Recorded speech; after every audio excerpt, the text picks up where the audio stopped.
Jay Crawford, Adam the Bull, Garrett Bush, Dustin Fox, Jason Lloyd, Tyvis Powell, plus, ba-da-da-da-da, you're loving him, Mikey McNuggets. And so many big names, it would take me hours to say all of their names. The ultimate Cleveland sports show starts now. Booyah! Welcome to the Ultimate Cleveland Sports Show. Merry belated Christmas day after to you and your families. We appreciate you guys for tuning in here on a Thursday morning. Mikey McNuggets, Tyvis Powell, G. Bush coming at you. We have Anthony Antonelli and Director Steve behind the glass. Earl's enjoying a well-deserved day of paid time off. Tyvis, I know that's going to rub your gears. It does, because I just expect more out of Earl, man. Earl, you know what Earl's problem is? What's Earl's problem? He think he arrived. Man, but listen, That's no, because the Earl I knew would never do that. Like, this is a everyday grind. Hey, he done made it a couple times. He got his own show, got a new little co-host. Make sure y'all check out Ultimate 216. By the way, he got some guests coming on and stuff like that. And now all of a sudden he think he can take time off, man. I swear. Hey, man, ain't no time off, man. I got 96 shows, and I got to still keep going to them. It's crazy. I'm looking around. I said, man, we working on Thursday? Yeah, G. No, you're working on Thursday. Shoot, coming to Earl's defense, I've taken 4 days off in 2 weeks, so yeah, Earl's fine.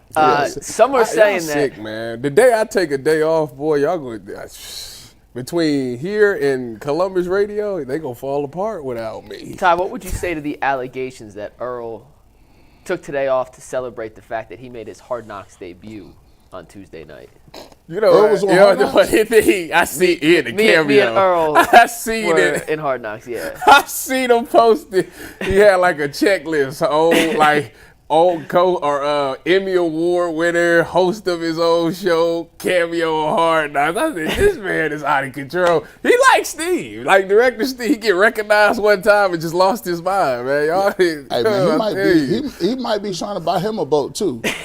I'm proud of Earl, man. His is a fishing boat though. His is like literally a fishing boat. It's like one of them old school bathtubs. It's just big, like a raft. Like a raft and a paddle. He's like, you see Earl on Lake Erie, just go down to Shadow Lake or something like that. If you guys missed the Hard Knocks episode on Tuesday, Myles Garrett was one of the guys they featured. Myles Garrett on Monday went to the Cavs game, and he had a conversation with Darius Garland and Donovan Mitchell before the game. And as he was talking to Darius, Earl and I were behind him trying to get a picture for UCSS social media. And, of course, that's exactly what they captured.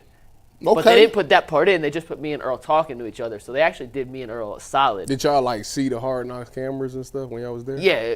There was 3 of them following every step. Yeah. And they had boom mics. What you don't see is that conversation where him and Darius are talking. There are 3 mics right above their head. You just don't see that on the actual shot. So. Yeah, it's pretty hard to miss the fact that Hard Knocks was following him around. But shout out to Earl. That's a smart Much deserved, well-earned, paid day off. Man, paid day off, man. This is wild, bro. Was Santa good to you, G? Man, listen, I don't need Santa Claus.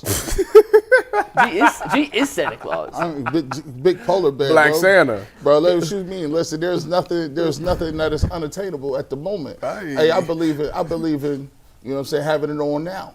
Okay. You got to have it on now. This is, you know what I'm saying. Shout out to my people. This is light. You know what I'm saying. Don't be coming little puffy jacket. Little puffy. Don't be coming around here with the long trench joints. Just the midriff joints. You know what I'm saying. Yeah. Shout out to DTR. He thought he was the only one to get one of these off. Yeah. Mine's is light skinned though. I got the light skinned version. You know what I'm saying. He's funny. You know what I'm saying. Shout out to DTR. Shout out to the Jewels. We can't still call him DTR, can we? Second touchdown pass. Wow. Yeah. You are now you can't have a nickname nicknames. like that. Like, think of the best players in sports history. LeBron, LBJ. Yeah. Like, those 3-letter nicknames. It's because his name is, long. And it's Dorian Thompson Robinson. But if he's going to throw no touchdowns and 5 picks, we got to call him Dorian. And I bet you all his girls call him Dorian, too. If you can call PJ Phillip, you can call Dorian. Well, Phillip is... he's a winner. Phillip's a winner. So. Man, dang, DTR, he get 2 more games. Everybody, this is all I'm going to say, man. Everybody talked down on my man Phillip. He won At least games. he was putting dubs up. That's Yeah. all I know. It's been a long time. Is he still in the league? I don't He's think the so. practice squad on Seattle. Is he? He's the practice squad Seattle quarterback. Phillip, man. He's playoff bound. Or Hey, right now, I see what think he's I'm playoff saying? bound. See what I'm saying? Look, G's point is correct. Everybody lead the Browns, man, and Ball. now they going to the playoffs and whatnot, getting extra Oh, checks. you can't put PJ in that category. Is he getting extra checks? Yep. Did you get practice squad playoff checks? Yeah, Then yeah, I getting guess practice he is. squad I guess playoff checks. he is It's getting those crazy. extra checks. Then I guess Getting he them is. boys off. One last thing before we dive into today's show topics. Tyvis asked me this morning if my car got repoed yesterday. To clarify, I said, no, my car it's did on not Twitter. get repoed yesterday. I had to call AAA. My car just would not start on Christmas morning, which is a hell of a way to start your Christmas Dang. morning. Yeah, no, it's in the shop right now, so hopefully we get some good news Look at later. it, But man. to answer Tyvis's question, no, I did not get repoed. That was my own self-doing calling AAA. So Anthony gave you a ride to work? Anthony drove me to work today. Yeah. I may or may not have been late to pick him up too. I hit every red light and didn't wake up on time. Wow, man. But you couldn't So I'm even get talking, mad. but you going on vacation in a couple weeks though. No, I'm done. I'm here until probably whenever. So, all right, we got a big show. We're talking Cavs. We're talking Browns.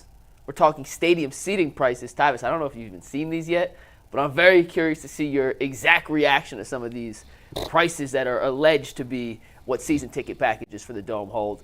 But, Ant, let's get a read in first before we dive into our first topic of the day.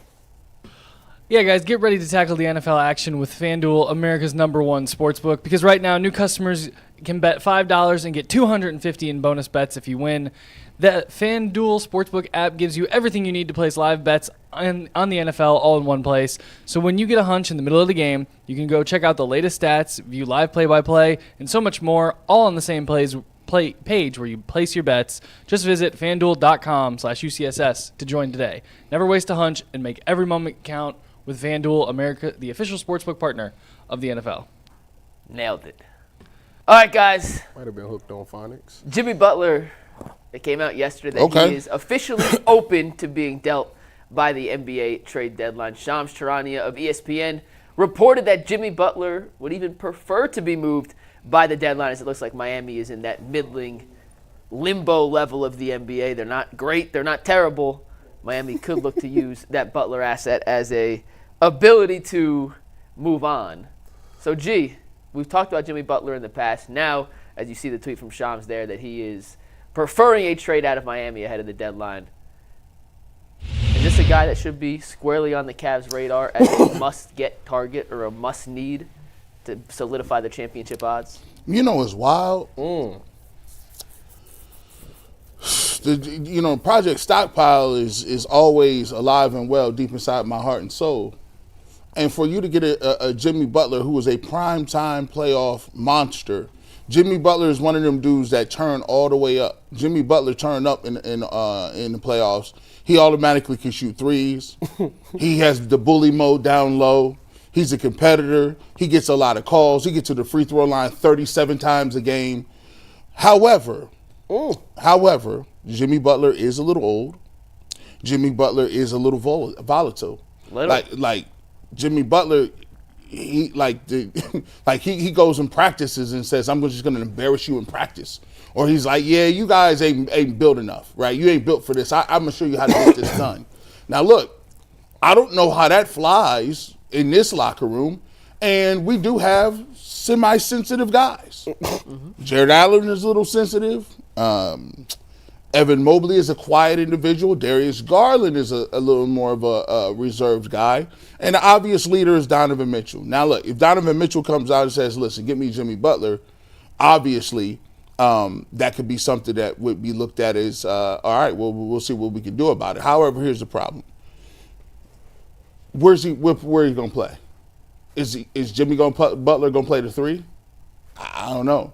Is Jimmy Butler willing to come off the bench? Probably No, not. I can assure you Probably right now that's with not 100% certainty. He's not coming off the bench. Jimmy Butler's not coming off the bench. Also, the most problematic is, if I'm correct as I was researching this, Jimmy has already told teams that he is declining his option. That is true. And he is going to opt out after this year. Yep. So that puts him as a free agent. I don't think he's willing to.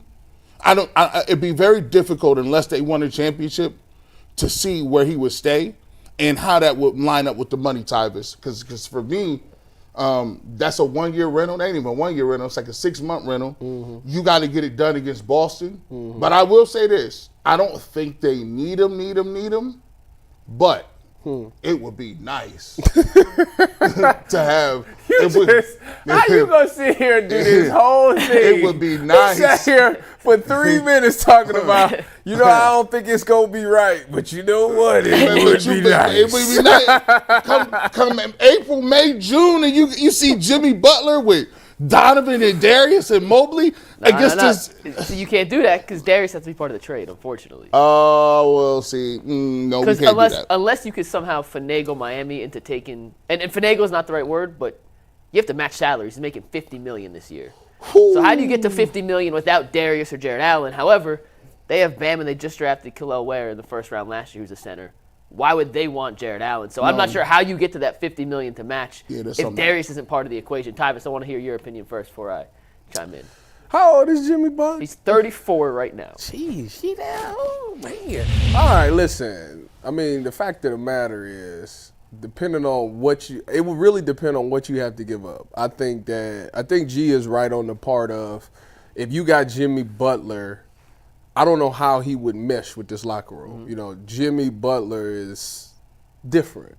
He's an ultra competitive guy. The Cavs is very young, very loose is the term that a lot of people like to use. And obviously, the last time Jimmy Butler played for a team like that, he was like having one-on-ones, busting people in practice and all these things. And it's just like a seriousness that comes with him.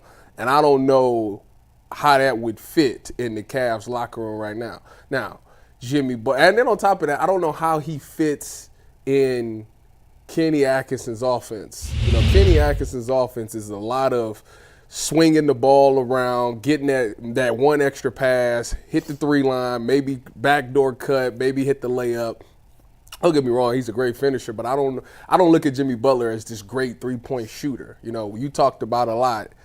Kenny doesn't really care for the mid-range shots. Jimmy Butler is a huge mid-range shooter. So that to me kind of worries me a little bit. He's not young anymore, so to be able to run around like that and keep swinging the ball and continuously moving and things like that, I don't know if that fits his play style. I think that if you added him into this rotation right now, even if you did take Darius out, added him to the rotation right now, is he comfortable without the ball? Is he I don't know. And then you're doing it right now, which we're almost in January.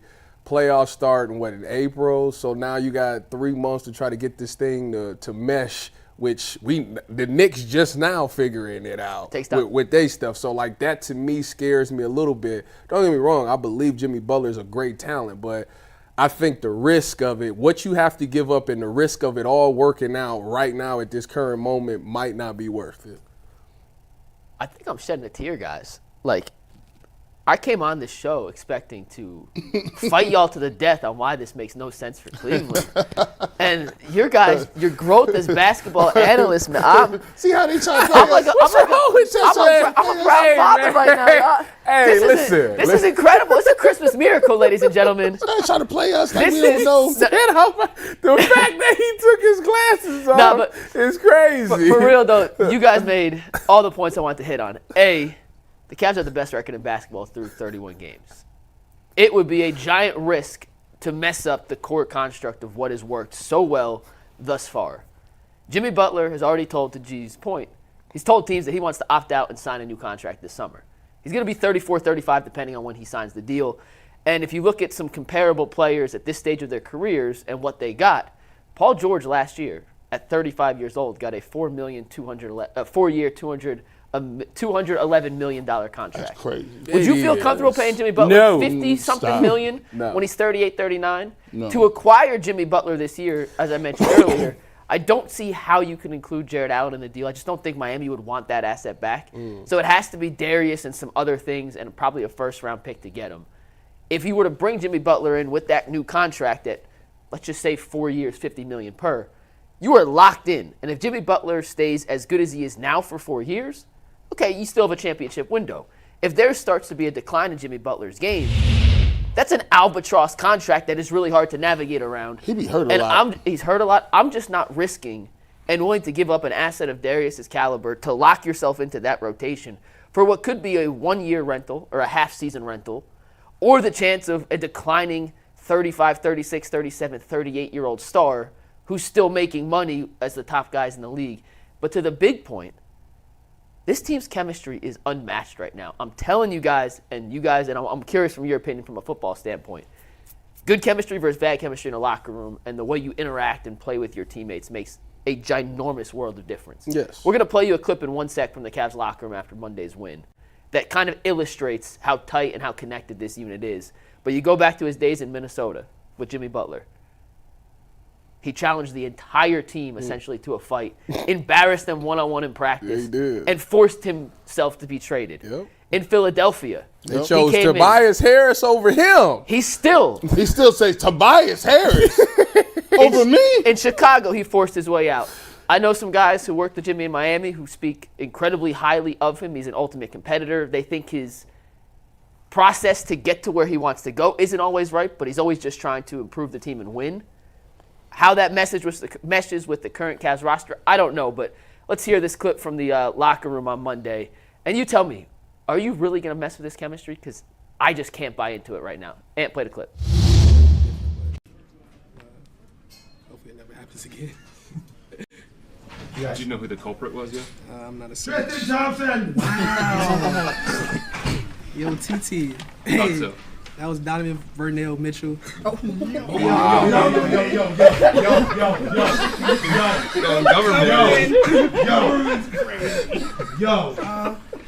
Yo, TT. That's what we doing? TT, that's crazy, bro. Full government? Check that, TT. Whenever you're on Twitter tonight, on X, Full government? check Don. Call Alright, Don. alright, say less. Kenny Say threw on the less. bus too. Oh, dang. KA is crazy, bro. So he dropped his middle name. Donovan has made it a point not to put his middle name out there. It's not on his basketball reference page. It's not on his Wikipedia. It had never been revealed till Monday night. And what you don't see in that clip is as Donovan was walking past us to go shower before he left the arena, he asked Darius, what time's your flight going home? Darius said, tomorrow morning. Darius asked Donovan, and Donovan just kind of smiled and walked away. And he goes, oh, yeah, I forgot. You got that PJ money. I don't. And Donovan turned around and goes, will you shut up? But in a good way. The chemistry, I'm telling you, is unmatched in that locker room right now. I'm not messing with it. His new name is Rumpelstiltskin. That's it. It's govern you the middle name.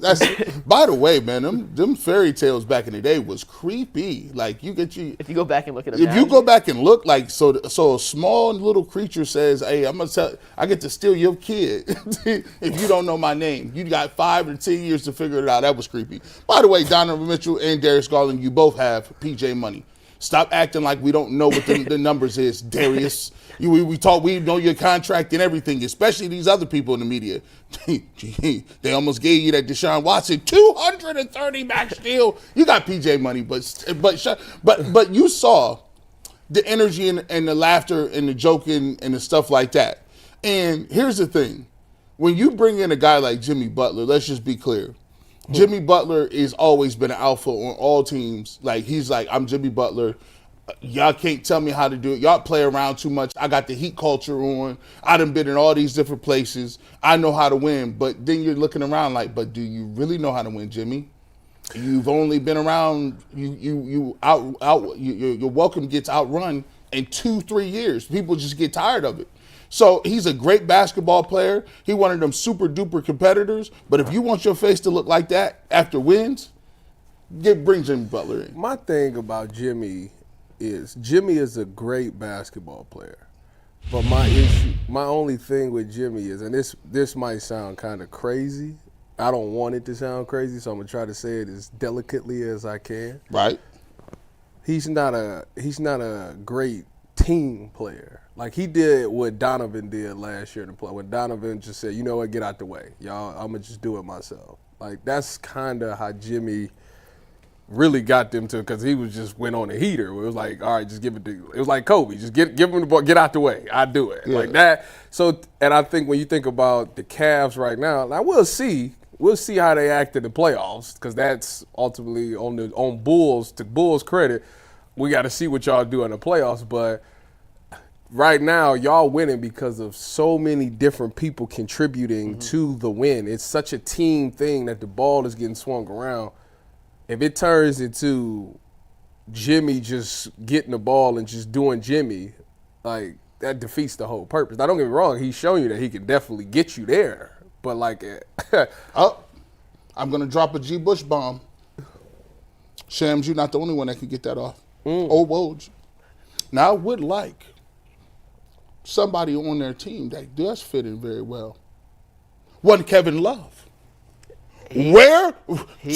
Tell me, listen, before you Kevin trip Love, out. you take you back, huh? No, he. You get he Kevin, fits. you need a big that can shoot on you- a minimal contract. on a minimum contract, Y'all and you don't trust George Niang? and he's in shape.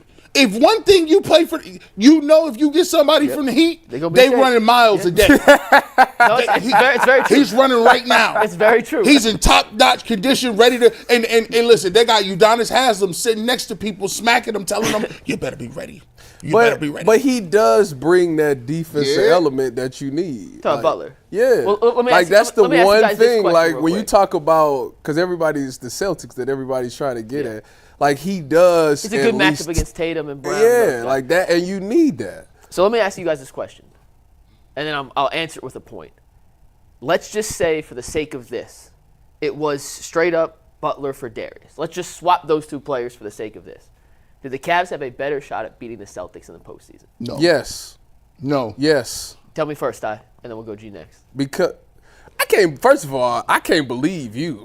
I can't believe you said Darius is my boy. Okay, first of all, put the camera on me. See, Darius is my boy. He's my favorite player on the Cavaliers. But he definitely no-showed last year in the playoffs. With Jimmy, that's not going to happen.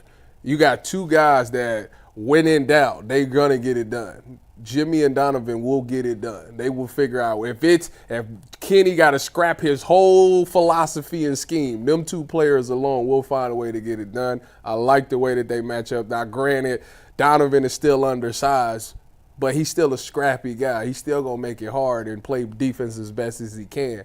So those two guys, Jimmy and Donovan versus Jalen and Jason, I like that. I like that. That's a good. I can live with those results because I think those two can both get it done at a high clip. Nope. G, you say no. Why do you say no? Hey, man, it's just like Travis Hunter and his girlfriend. Travis not breaking up with that girl. Leave him alone.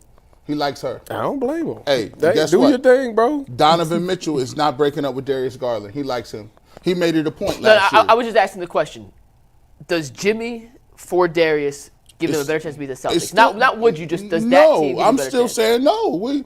Here's your problem. You better pray Darius Here's show your problem. How do I know that Jimmy Butler, from watching their games, I don't know if Jimmy Butler's game is good with Donovan Mitchell as it is now. See, one thing that is underrated is you look at the way Darius is facilitating and moving the basketball. We got a free-flowing offense. Jimmy Butler is ISO Joe's cousin. Jimmy Butler has a propensity to get the ball and pound and back down and ISO on the block and get him to his spots. Darius Garland's moving the ball. Plus we got to think about this. Darius Garland is, I think, moving slowly into that third role, where Evan Mobley is getting more usage, more touches. And look, if Jimmy Butler comes here, Jimmy Butler is not slowly moving to nothing. He's like, yeah, let me get this rock, and it's going to be me, and it's my turn, your turn with him and Donovan Mitchell.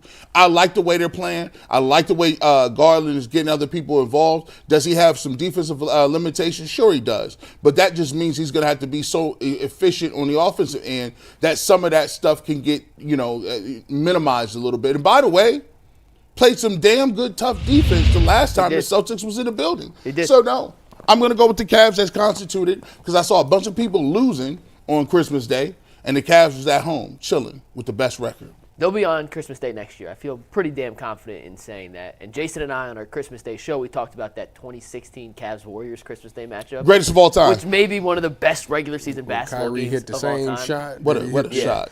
Real quick story on that game that I didn't know. So you know how they wore the T-shirt jerseys? Mm-hmm. I wasn't here at the time, so I didn't know. But LeBron hated those jerseys, right? On Christmas Day and then for Game 7 of the championship, he had asked Nike, because that was the Nike uniforms, right, to give him a special modified version where the sleeves were loose as hell. So everyone else's sleeves were painted on like it was the Under Armour material. Mm-hmm. LeBron didn't like that, so he got his own special custom version of the special custom jerseys with the baggy shooting sleeves, so he felt better. And I thought they was ripped. I thought he ripped. He ripped them off on one game, but that was before. But that's before they came back. And then with they it. came, and Nike was like, LeBron, we can't have you ripping off the jerseys we're trying to sell, so we're gonna make exactly what you want. Them Christmas cursive jerseys were like. They should go back to Christmas jerseys. I didn't like yesterday. I just loved having them. the It was just kind of whack.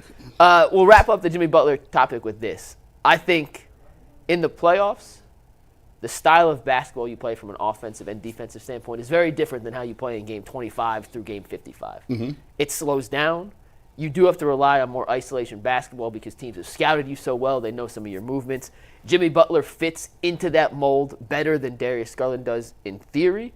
However, having two guys who at any given point can create off the dribble is a distinct advantage. Now, Butler can, don't get me wrong.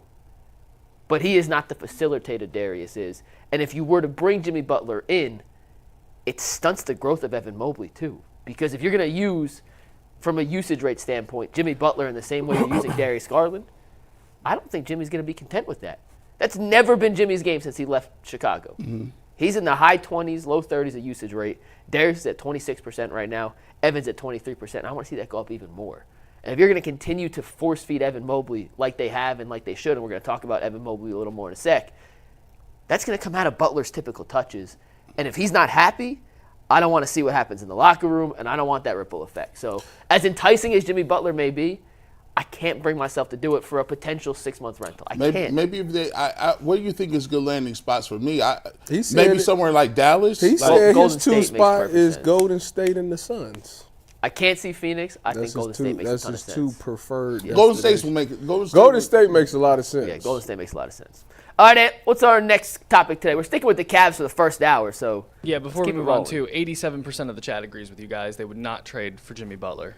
Crazy. Shout out to the chat. How about all four of us being right today? Hey, look, hey, man, listen. You get both out the equation, and we're all right. We won't be right until playoffs come around. We'll find We out. got a lot to prove still, but yes.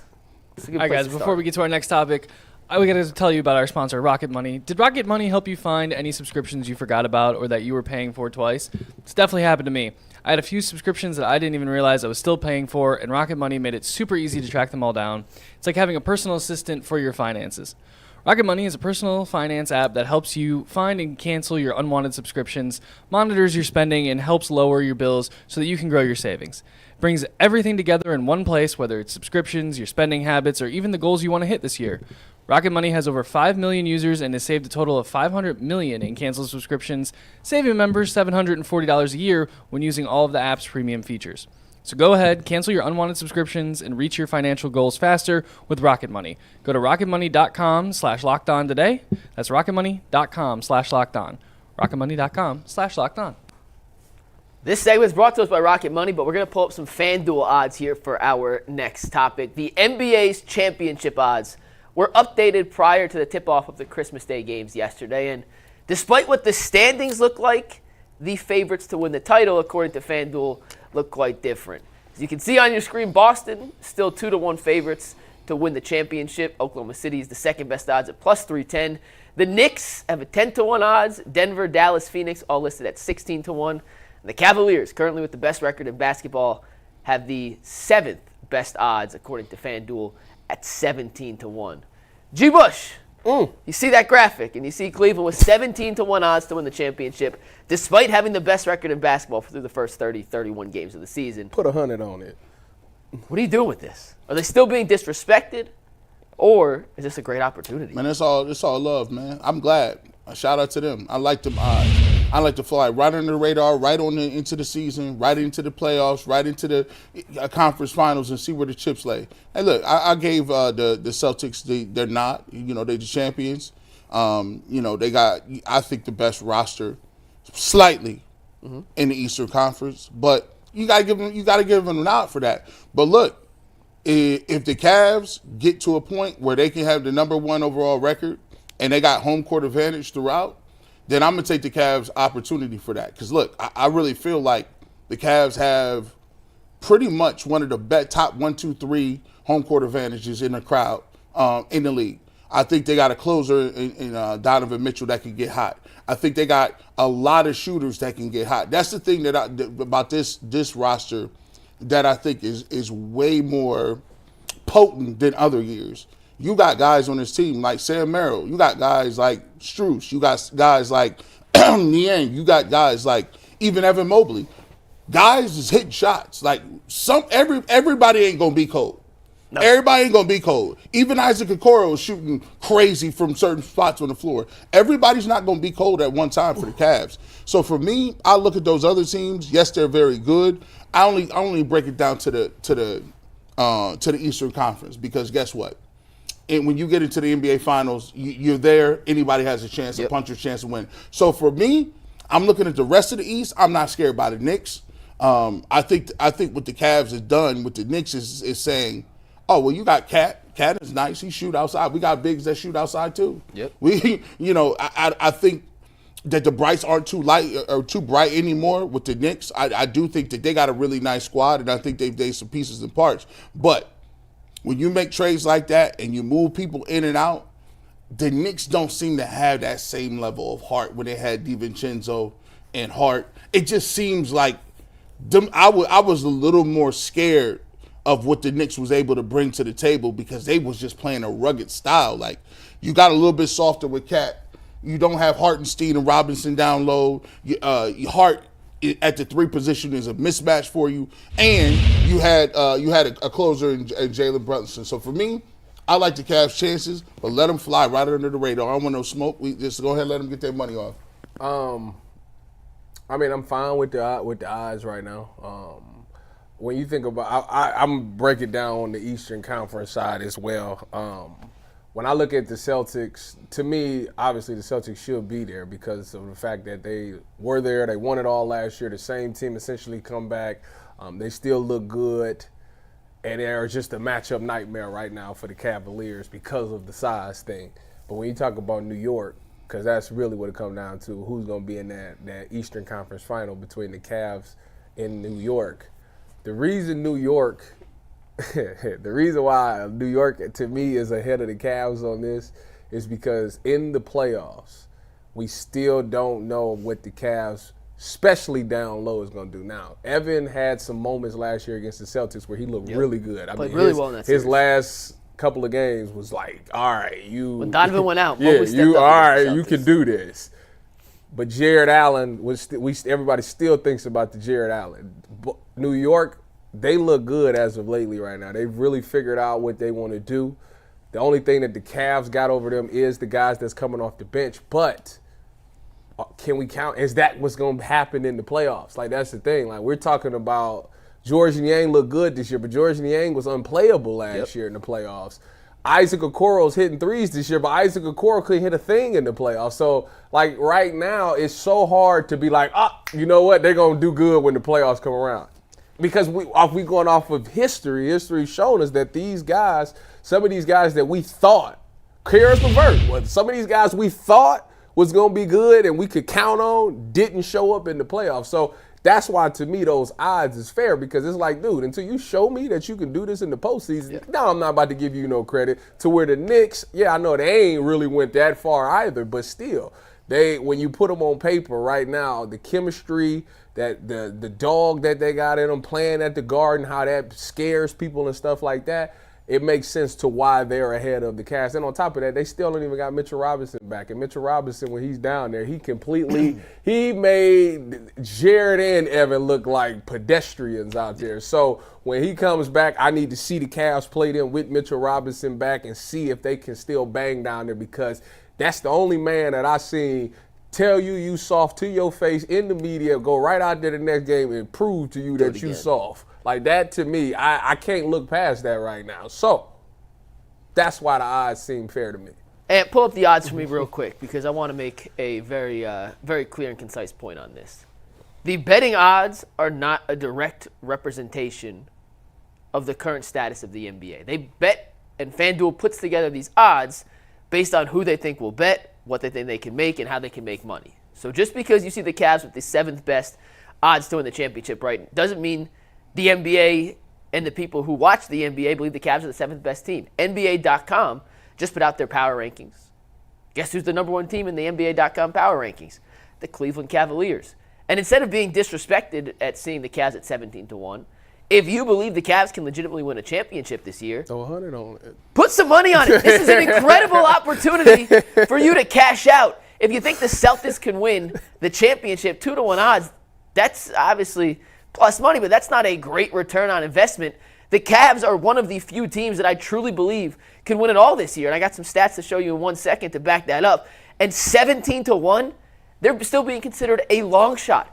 I promise you guys, all the playoff concerns are valid. And to Davis's point, we do have to see some certain guys perform when the lights are brightest to know they can do it consistently in the playoffs. But right now, there is nothing on paper about this Cavaliers team that's fluky. The record is legit. The contributors is real. The fact that Kenny Atkinson has gotten the most out of all these guys matters. And at 17-1, throw $10, you win 170. Throw $100 if you can, win 1,700. I'm not saying the Cavs are going to win the championship, but they're certainly in that top-tier class of teams that could win. And if you're getting long shot odds on a top-tier team, it's an incredible opportunity. Here's this for a stat. 44 of the last 45 NBA champions, so dating all the way back to 1980, have had two things in common. One, they were top 8 in the league in either offensive or defensive rating, and they were no lower than 18th in the other. So a top elite offense or defense, and then a middle of the pack, one or the other. The Cavs this season ranked 2nd in offensive rating and 12th in defensive rating, right in the constructs of the historical data that shows us there are only a few teams each year that could win a championship. The Cavs are in that category. And at 17-1, I already sprinkled some money on it this morning. So Why not? So do you know where the Knicks and the Celtics are? I do. I did that research. I can pull it up for you. Look at you, man. You overachiever, you. Must be the glasses. That's what I do. Okay, who do you want? Which teams? The Celtics and the Knicks is the only two that I. The Knicks are not in that. Not in the top 10 and not top 18? They're not top 7 or top 8 and both. They don't fit both criteria. Okay.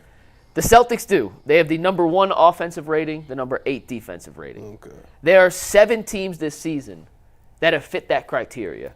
It's the Celtics, the Thunder, who are 12th on offense, 1st on defense, the Rockets, who are 18th on offense, so that's the cutoff, and 2nd on defense, the Grizzlies, who are 6th on offense, 4th on defense, who are having a really good year, by the way, the Grizzlies. Yeah, they are. And then the Dallas Mavericks, who are 4th on offense, 7th on defense. So those are your 7 teams this season that fit that criteria, that 44 of the last 45. Not a small sample size, guys. We're going back to 1980. 44 of the last 45 champions have fit that criteria. And the Cavs, one of the 7 teams this year that are currently in it. I need this too about this time. Remember 2016? Yeah, I think about what the climate and the climate of Cleveland sports was. 2014, 15, 16. Browns were god awful. They were terrible. Wait, what year you say? 14, 15, 16. Terrible. That's before 15 was 1 is 15, and the other one was 0 and 16. Man. 16 was 0 and 16. Cavs was going to the finals. Cavs was going to the championship. They won in 16. At least I'm you not got going to say 3 they're going to wins. win in what 24, 25. But here's the thing: we need a nice little distraction between now and whenever football starts. Guardians is trading all their players away. You need a spark somewhere, bro. Like, somewhere, and I'm not even know like that'd be crazy. You know what? And we gotta understand. Somebody need to tell me this. Understand this. This Jedi mind trick that they be doing McNuggets for baseball is crazy. Like they'll tell you, oh, it's baseball. It's a different game. It's a nuance. You gotta understand. You gotta be in the minutia. And I'm just over here on the sideline, like you traded a definite for an indefinite. Yeah. You traded a person that has production that is you've seen over a track record. You've seen over a span of time. You know what that is. They wasn't gonna pay him, and you got a question mark. But analytics people will tell you in what mathematical equation is the question mark bigger than the definite guarantee on the right side of the equation. I don't understand it. But it's the fear loss the- of nothing versus the return of something. the hope of the return of something. You fear the unknown. You're still losing 30 home runs a year. Listen, we can talk whether you like the trade or not. I totally understand why people hate the trade. I understand why they hate the trade too. I'm From an confused. optics, and last thing on the Guardians, Yeah. because we could do an hour and a half on how the optics of a deal work versus Right, what it looks right. like. The optics of what the Guardians have done this offseason. Make the ALCS, be one of the final 4 teams, and give the Yankees a hell of a competition. Like that series, Yeah. even though it was only 4-1, those games were close. Close. You trade probably your second best hitter, Kwan's their second best hitter, but Power What? hitter. look at me. You know who the best power hitter on that team is. Oh, my God. his I holiday mean, you just know what passed. yesterday was. Yeah, Big Christmas. Yeah, whatever. He had one of the clutchest home runs this organization ever seen. He did. This is why we didn't want to talk Smashed baseball. it. This is why we didn't want to talk Smashed baseball it. with time. You see? I'm just saying. We got the power hitter, so we So good. you got rid of your 30 home runs. You got rid of one of the best fielders in the game. Period. One of the best. Like arguably the best. He might be the best he fielder probably in is the baseball best of any second- position. yeah. He might be the best fielder in baseball. Yep. And you got You the same guy that said we need sticks. Now they ain't trained for none, but Well, that's not the point. that's his the point. Like I understand the moves from like a theoretical standpoint. My- But sometimes theory doesn't back up what you know you had in front of you. And when you were that close, Well- it feels weird that you're taking a proverbial step back, which could lead to a bigger step forward. Didn't we feel the this way process. last offseason? but Yeah. but And then boom. They do it every offseason. So what are we talking about? that's just frustrating. Trust the process. No. Okay, so here's the thing. So there's that point, and I'm trying to flesh this out with people that will be honest about what we're talking about here. So if you don't win the championship, that means you didn't win, right? It doesn't matter if I give you playoff berths, but what if I told you that, yes, because the moves you make or the moves you don't make is going to keep you in the running for making the playoffs every year, but you don't have a theoretical chance at winning the championship. Yeah. Will people rather have that than not going to the playoffs? I think since the Browns don't go to the playoffs so much and they've been so horrible that we equate the Guardians going to the playoffs and not having a chance to win as that's somehow better. But the Guardians do that to themselves. It's not like they have an opportunity to win, but they're like, nah, we'll just stay right here. They've earned enough of the benefit of the doubt that I can't. You mean to tell me you don't trust Kyle Manzardo to replace Josh Naylor? What I don't trust is the fact that the Guardians, they won't even play him enough. They ain't got no choice now. No, I trust Manzardo at first. I don't know if I trust a utility guy at second after having Jimenez the last couple of years. Who is that? Who's moving to second? They're gonna call up Burrito. I think is gonna get the start. So He's one of their top prospects. It's eventually gonna be Bazan. Can he hit? That's another thing. What? That's another thing. I'm super aggressive. All my guys, you got about 6 months on the job training in the minors. I'm not. You got 6 months. You gonna be. Come on up here, see what you got. They be having baby bibs on these guys. Bazana, so you got one of your best prospects in Brito, right? But you drafted Bazana. How does that work? Because you have. How does that work? Well, What was Burrito you going plays to- at like 7 positions. Okay, so what I'm saying is You don't draft for need in baseball though. You draft best player available. So you draft the best player available. So what you're telling me is all our players best available for the last 6 to 8 Middle years infielders. have been middle infielders. It's a logjam. But And you s- hope you can. And the Guardians don't do this, but the point is you hope you can turn 2 or 3 of those middle infield prospects into a star. Will the Guardians ever do that? I don't know. Their track You record mean like says no, Arias, Jason's boy? Well, but you never know who's going to pan out and not. Jason's Like, I know somebody that did pan out. Wait a Jimenez. minute. First of That's all, who I know who panned out. Arias was not Jason's Oh, that's boy. his man. No, I thought Rocchio was his man. No, look, Arias is Arias Jason's is guy. his Arias is man. Jason's guy, Arias, like they like Gabe Arias. Like I'm like, bro, y'all just be Are like you these dudes. are you not confident that Big Christmas can hit home runs? They're not gonna let Big Christmas play all them plays. Somebody got to play DH. And here's another thing. Platoon system. This is not the defensive line rotations. Why does everybody get 3 to 4 at bats every 5 to 9 days? Like, give me somebody, let them get in there, and let them get hot. Manzardo should be playing every day, but I've been hearing that for weeks. I think he will play every day now with the Maybe. Between him and Santana, they will. See, it's always another day in there. Well, they just signed Santana. It's always another. They just paid him $12 million. Hey, the Yankees don't got nobody. They got Judge and Judge.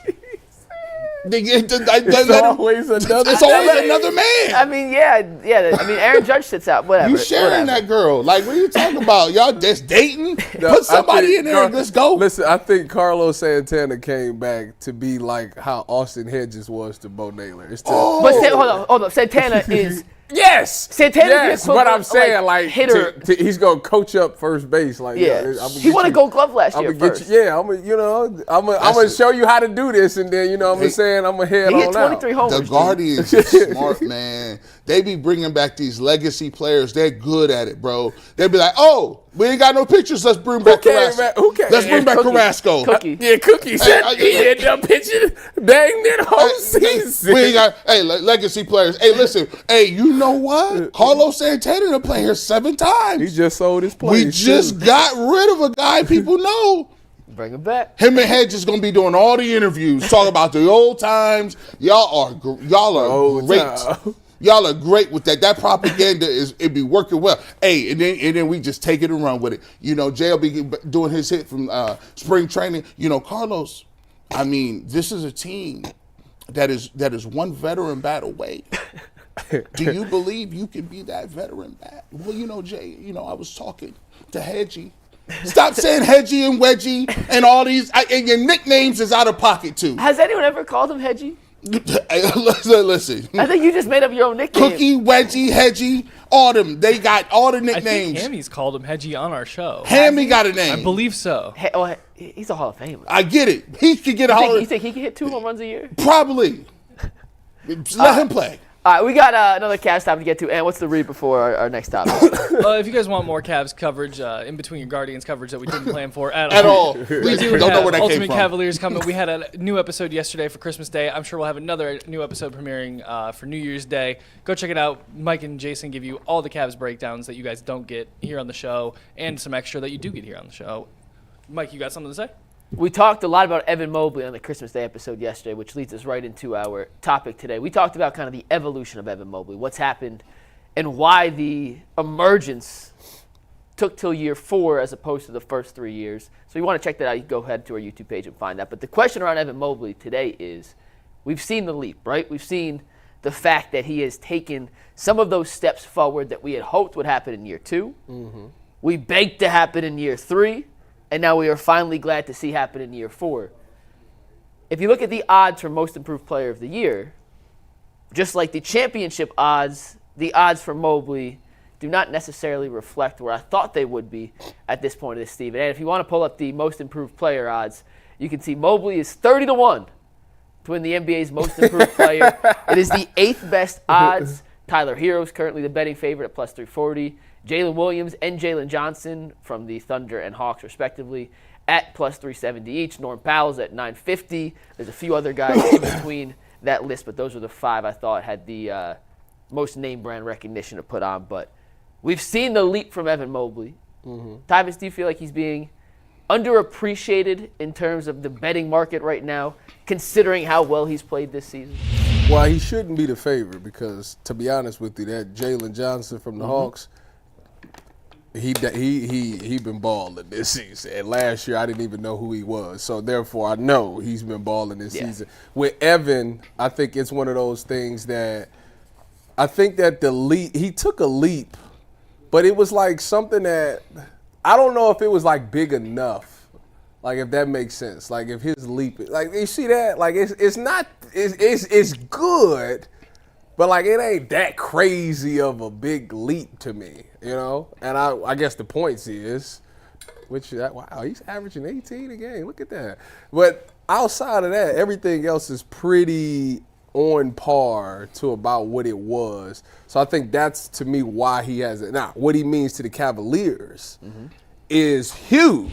The leap that he's taken has made him arguably one of the best Cavaliers players. I think that's where you can get the respect. I think guys have looked at Evan Mobley for the past couple of years and said, it's in there. We see it sometimes, but it's not all the time, to where this year it's like he is becoming that guy. But I don't think it's big enough for him to win that award. Now, I wouldn't have him as 8th best. That's kind of disrespectful. He definitely top 5 in my personal opinion. I don't know if that's because we're Cavs fans that we putting him there, but he should be higher than 8th best for sure. The reason why he's down so low at the 8th position is because when you look at the most improved player, you're looking at a guy that they want big numbers and big jumps and being like, oh, you was averaging 10 minutes, now you're averaging 25, 26, Tyler 30 Hero minutes. balling like that? Tyler Hero is going to win that award, and it's going to be easy. Tyler Hero balling like this is the reason why Jimmy Butler is expendable. They try to make him the 6th man. It ain't that crazy, though. I mean, but he was coming off the bench, though. It ain't that crazy. They was trying to make Tyler Hero going to be like, they was going to say Tyler Hero was like Bob Sir or something. They was going to be like, listen, all you do is party and hang out. You hit threes occasionally, but you don't be concentrating. And then Tyler Hero was like, actually, I'm pretty good. I can start if I wanted to. Let me focus up real quick. Now he dropping 24, 6, and 5. Like, we knew he could shoot, but we didn't know if he was going to be able to play a full. Here's how they tell you. We didn't know if Tyler Hero played winning basketball. When they throw that on you, boy, that means you about to be up out of the league. So they was like, let me go ahead and focus in. So Tyler Hero and all them Jalen's, all them Johnson and Williams. Williams, to me, is now the second option in Oklahoma City. Who was the second option before that? He was. I don't think he belongs on this list. But I agree. But it was a mix-up, though. They had a couple dudes where you'd be like, I don't mind you taking that shot in that position. Like, but he's now solidified. He's like, it's SGA and then it's me, and I could do that.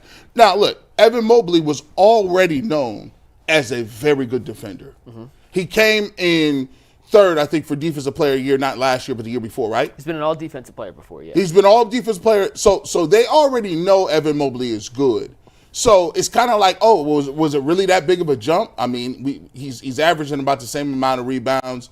He's only gone up about 3 more points. He's actually down on assists. The thing that is improved that we talked about is his evolution is something that you don't really have to necessarily see in the stat sheet.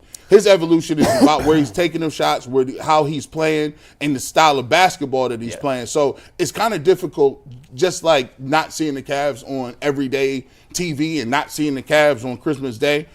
A lot of these guys don't really like tune in tough with Mobley, but it's there, and I think next year is where you'll actually start to see the Mobley where he goes from 19 to like 23 and maybe 10 or 11, and you'll start to see people be like, oh, low-key Evan Mobley's one of the best players in the league, and it'll hit him then. But now it's a little under the radar, McNuggets. Yeah, it's weird because Mobley, and we've talked about this before, the eye test tells you he's made this giant jump.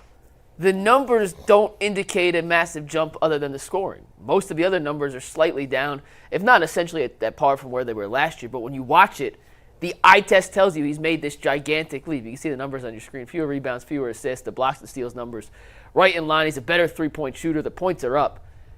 The people who vote on this award, I'm not sure how many Cavs games they're locked into and watching. They don't get a ton of nationally televised games.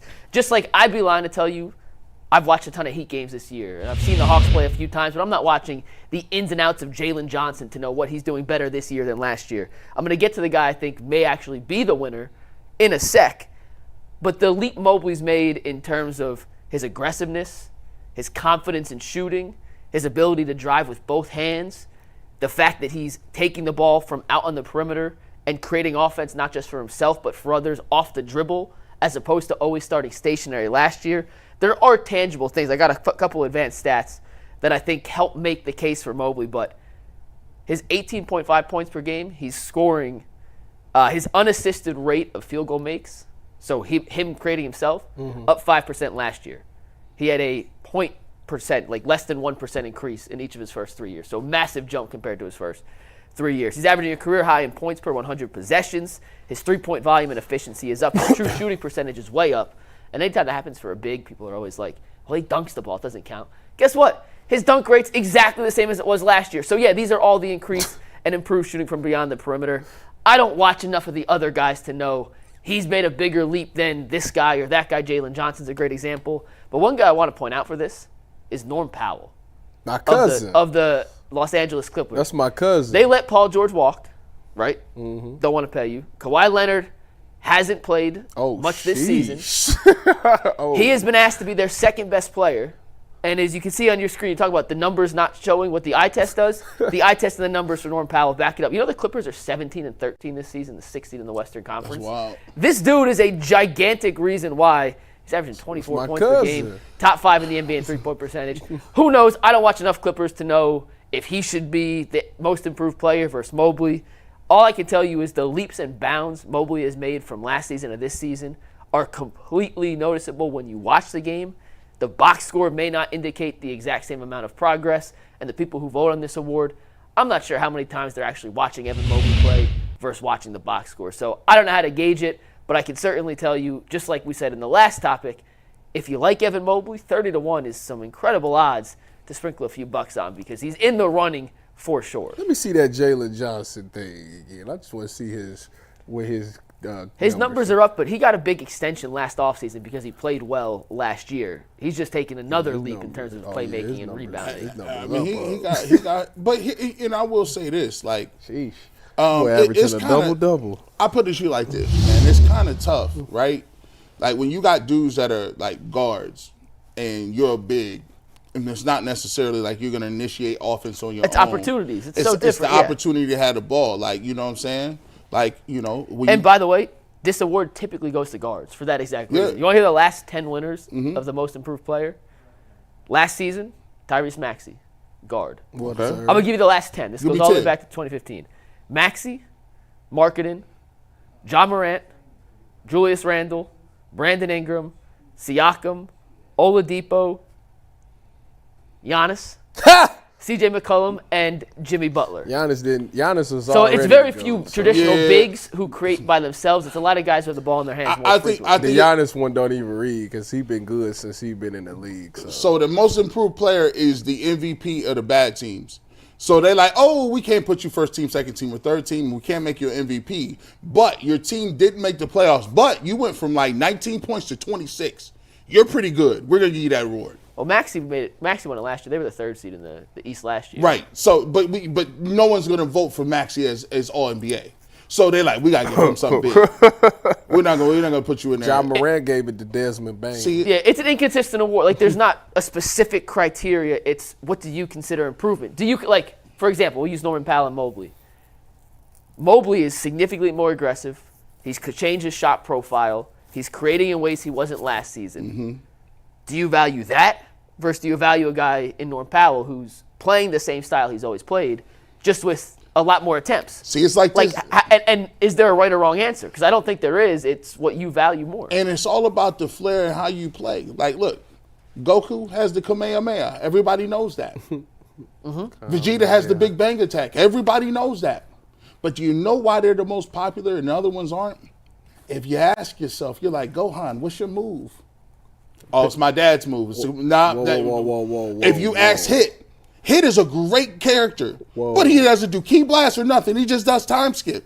I know Special Beam Cannon. Special Beam Cannon is Piccolo. What's wrong with you? Listen, Special Beam Cannon is decent. What's Trunks? Oh, listen, that's that. What is it called? I can't. That's that Masenko. Like that move worked out one time. Hey, and it was cutting Frieza. I'm just saying. Watch us get flagged on YouTube for gang signs. They don't know I was doing Dragon Ball Z. That's the move. No, I know, but it's YouTube algorithm gonna pick up Dragon Ball Z. Tien got a nice little move like that. Tien got a move like that. He's a regular though. But your point's valid. You gotta have a special move, right? Like if you ain't got a finishing move, no one cares. If Mobley catches The Rock, you're like, what is he gonna do? Jump hook you to death? No, Steve, pull the what was the game? Pull the Saturday Mobley Philadelphia highlights. 2 games in a row. Punching on left left hand with the left hand. That may be Mobley's That may be move his now. signature. If he starts dunking on people left hand multiple times, See? Now he's in the Look, let me see. Here it is. Cross. Two dribbles. Seeing this in Left. person, the crowd went crazy. Sure they did. Steve, replay it again. Replay it again. Run it back. Run it back. Drop a bomb Run it on back. that. Oh, baby.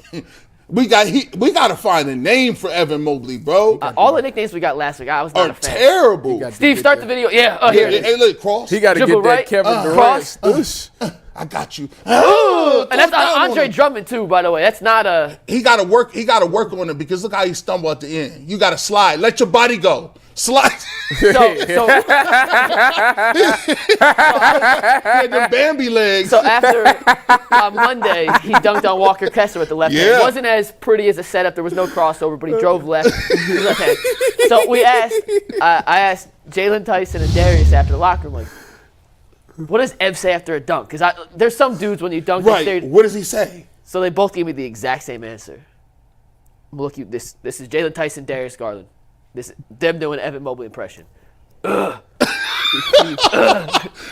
go, he don't say nothing. He's so cold, he just grunts as he's walking down the court. And like 20 minutes later, he'll be like, y'all see that dunk? He says, he don't talk no smack. He's the least flashy player of all time. And I don't have Can you imagine him ordering food? Evan, what do you want? I'll be sorry. I ain't gonna lie to you. If Evan dunked on somebody like that and he said, I'll be like, man, listen, no, you gonna celebrate this.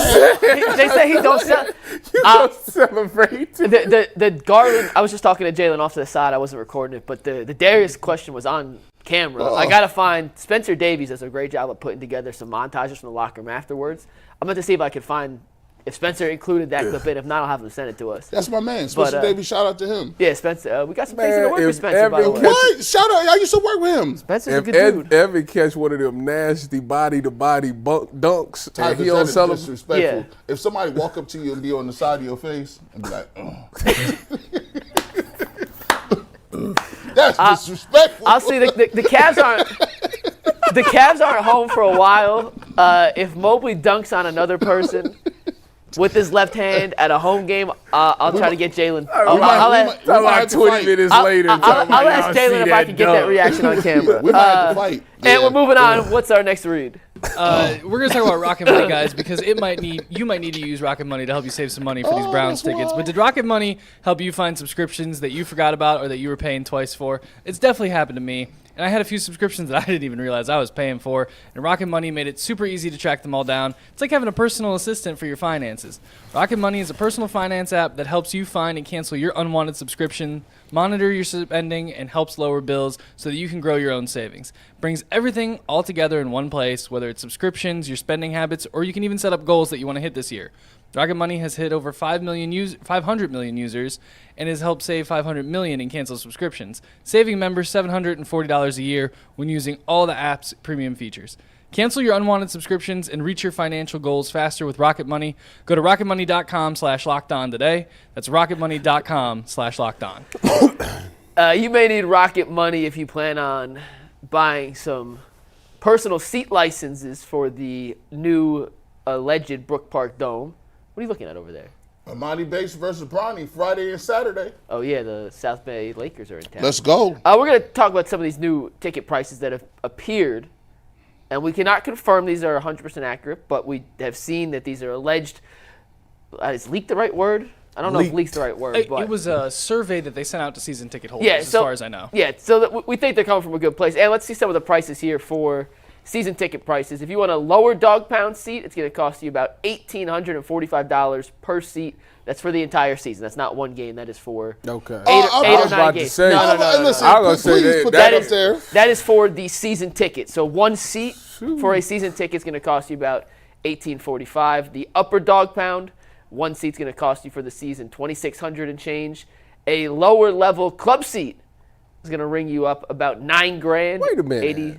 What do you mean lower dog pound? Like lower, closer to the field, or? We actually Yeah, don't. so lower level is closer to the end zone. Upper level is up, like, closer to the scoreboard, I think. So why do people want to I be asked more? the same. There's things that come with it. So So these all get these two get a la carte catering, and then everything with a star next to it has all-you-can-eat catering included. Say that. According to this. Put it back up. We got a star next to it. The next three have stars next to it. The only one in this one that comes with the advanced catering is the lower level club seat. $9,000 for Well, the that's club. just a start, Tyvis. If you want to spend more money, Sheesh. you get to the next slide here, Steve. The Founder Suite. Ooh. It's going to cost you $46,850 per seat in the suite. You can get a 4-seat theater box. That's going to cost you $27,500 per seat in the theater box. So if you combine that together, you're looking at over $100,000 for the theater box. And the upper bowl is going to ring a person almost $2,200 per seat. That ain't crazy though. Like the 4-seater. Nah. Because listen. No, that's 4-seat. That's per seat though. That's not for all four. Oh. Yeah, for all the four, 18, it's about the 18 seat suite I is about $890,000 for the whole thing. For the It's year. $843,000 for the entire 18, Hey. and it is $110 for the 4 seats. Hey. I told you, Tyvis hadn't seen these prices before. Tyvis, initial reaction. Let me keep my job, boy. Sheesh. Hey. I'm stunned. I don't see the problem is I ain't bought a ticket to a game in a very, very long time, and I'm not familiar with the prices of what stuff costs. To go see the Browns, right? Like it's hard to fathom that right now with the Browns playing the way that they play to justify that. I'm gonna go tell the lieutenant. I'm gonna go home and tell the lieutenant, hey, I just bought. First of all, you gotta buy 2 because you can't just buy your own season pass. I bought 2 season passes, and I'm paying $4,500. that's. The Browns better figure something out. Like I said, the Browns got not this year, not next year, and not even the year after that. 27 and 28 for sure. 28, they better be in the playoffs. I'm like, it got to happen in 28. 27, it better start looking good. Because if you playing like this right now, ain't nobody paying that. The economy's bad. Like I don't know if y'all seen how much gas and groceries is nowadays. This is wild. The first thing I thought about when I saw these ticket prices, Ty, was a conversation that G and I had on the post-game show the other day about how all the moves the Browns are making right now are not for next season. Mm-hmm. It ain't even necessarily for 2026, but it's to get people excited enough about the team that they'll pay prices like that in 2029 when the Dome opens. And that's why the whole idea of running it back, do you fire guys, do you draft a quarterback, do you reach, it doesn't matter right now because Jimmy Haslam is focused on one singular thing, and that is fielding a team 3 years from now that will help fill the Dome you see on your screen right now. How do you do that? You have to find a quarterback. If it doesn't happen this year, then trading a Myles Garrett for picks to help you acquire one next year becomes more of a possibility. I don't think we could look at any offseason move the Browns make this year through the realm of we care about 2025.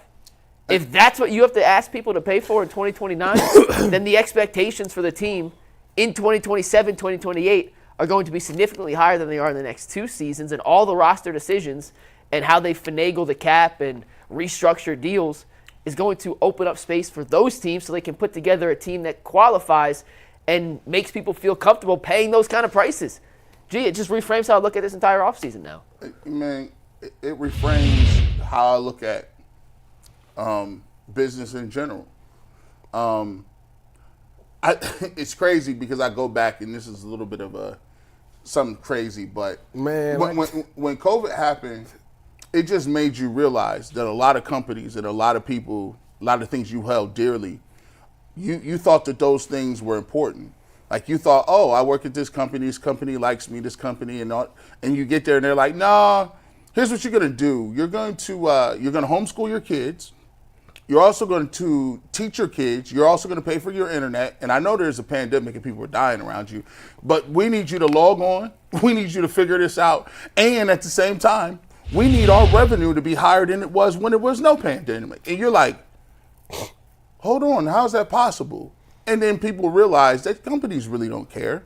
And then what we slowly but surely realize is that when you talk about sports, these are just major companies. But the thing that they hook us with is hope.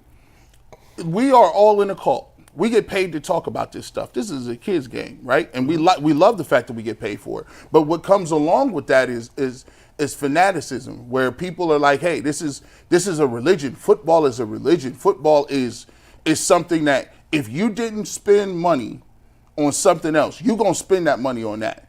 If cigarettes went to $50 a pack and you smoke 2 packs of cigarettes, you stopping to buy cigarettes? No. If you drink a 6-pack of Miller Genuine Draft after work, a hard day on your feet, if that go to $12, $15, $20 a 6-pack, guess what? You're still going to show up and drink that 6-pack. So I need to know how much the season tickets is now. Tyvus, the people that's buying it. Now I'm talking about like now at this current stadium. Like what's the package? Anybody know? And look that up. I'm looking it up right now.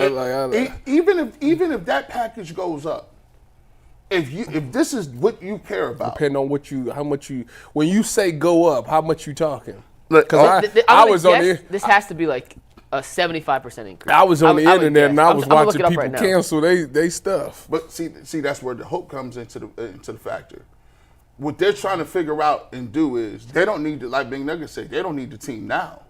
They just need them to be in 5 years. If they doing this, listen, I'm gonna tell you right now. If y'all charge and stuff like this, y'all need to go ahead and y'all need to clean house. Y'all need to get Vrabel or something like that. Something that the Cleveland people respect or something like that. Because y'all gotta gut this whole thing. That's and that's why it's so disheartening, because you know, and that we know, that everybody know, you're not trying to win. You're not. Myles Garrett, what possibly could they say? Well, there's nothing you can say. Like, and so for them, it's like let's minimize what's happening now.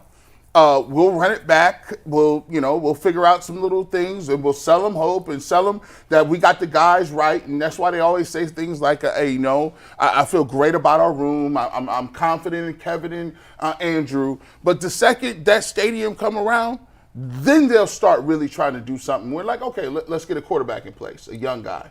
So we got to find another young dude to build our hopes on. And so they'll find them. Let me ask you a question. This is off script, but let me ask both of y'all a question. Before you ask that, I can't find season ticket prices. They have an 8,000 person wait list to get season tickets. That was for last season. And the deposit to put down is $100 for a general seat and $500 for a premium seat. I don't know what the difference for that is. They don't have 2025 prices And out yet. it's how many people waiting to get them? There was 8,000 people on the wait list for last Let me ask you this Shoot. question, both of y'all, because I want to see. So you say the plan, because I agree with y'all that the plan is 28. That thing y'all gotta have a great. We're season. gonna be rocking it. But current state, let's say that the Deshaun Watson thing wasn't a factor. Let's say we just didn't have a quarterback this year, and let's say that we're not getting Shador or Cam Ward. Would y'all be willing to really give Sam Darnold the long 5-year contract? Because he would essentially be your quarterback going into the dome. Would you be willing to give him I go 3. Whatever the payment is, whatever the high payment? I go 3 years. Would you? Let's cancel the Deshaun thing. Let's say the money's and not that money. there. Just we got free money right now. We need a franchise quarterback. I've always said, after you got done with Baker and you got done with Deshaun Watson, I think the problem with the Cleveland Browns is that they want to do this up in the air type. No, find a dude. Say he is our quarterback for the next X amount of years. So how many years are you willing? I'm going 3. I go 2-3. Okay. I give him a little player option or whatever. So he wouldn't even be here for the dome. I give him the Kirk Cousins, because he's gonna want more than 3 years. How do you make him accept a 3-year deal? You give him the Kirk Cousins, what Minnesota did, 3 years fully guaranteed, and then you hopefully renegotiate it again.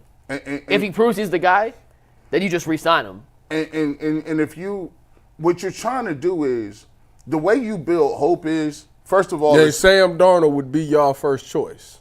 Of the available options this offseason? That's the only choice Minus if you had it. he's the only choice. because you're not getting Cam or Shador. Yeah. So, yeah. And I said it like this: I would talk myself into Kirk Cousins or Justin Fields.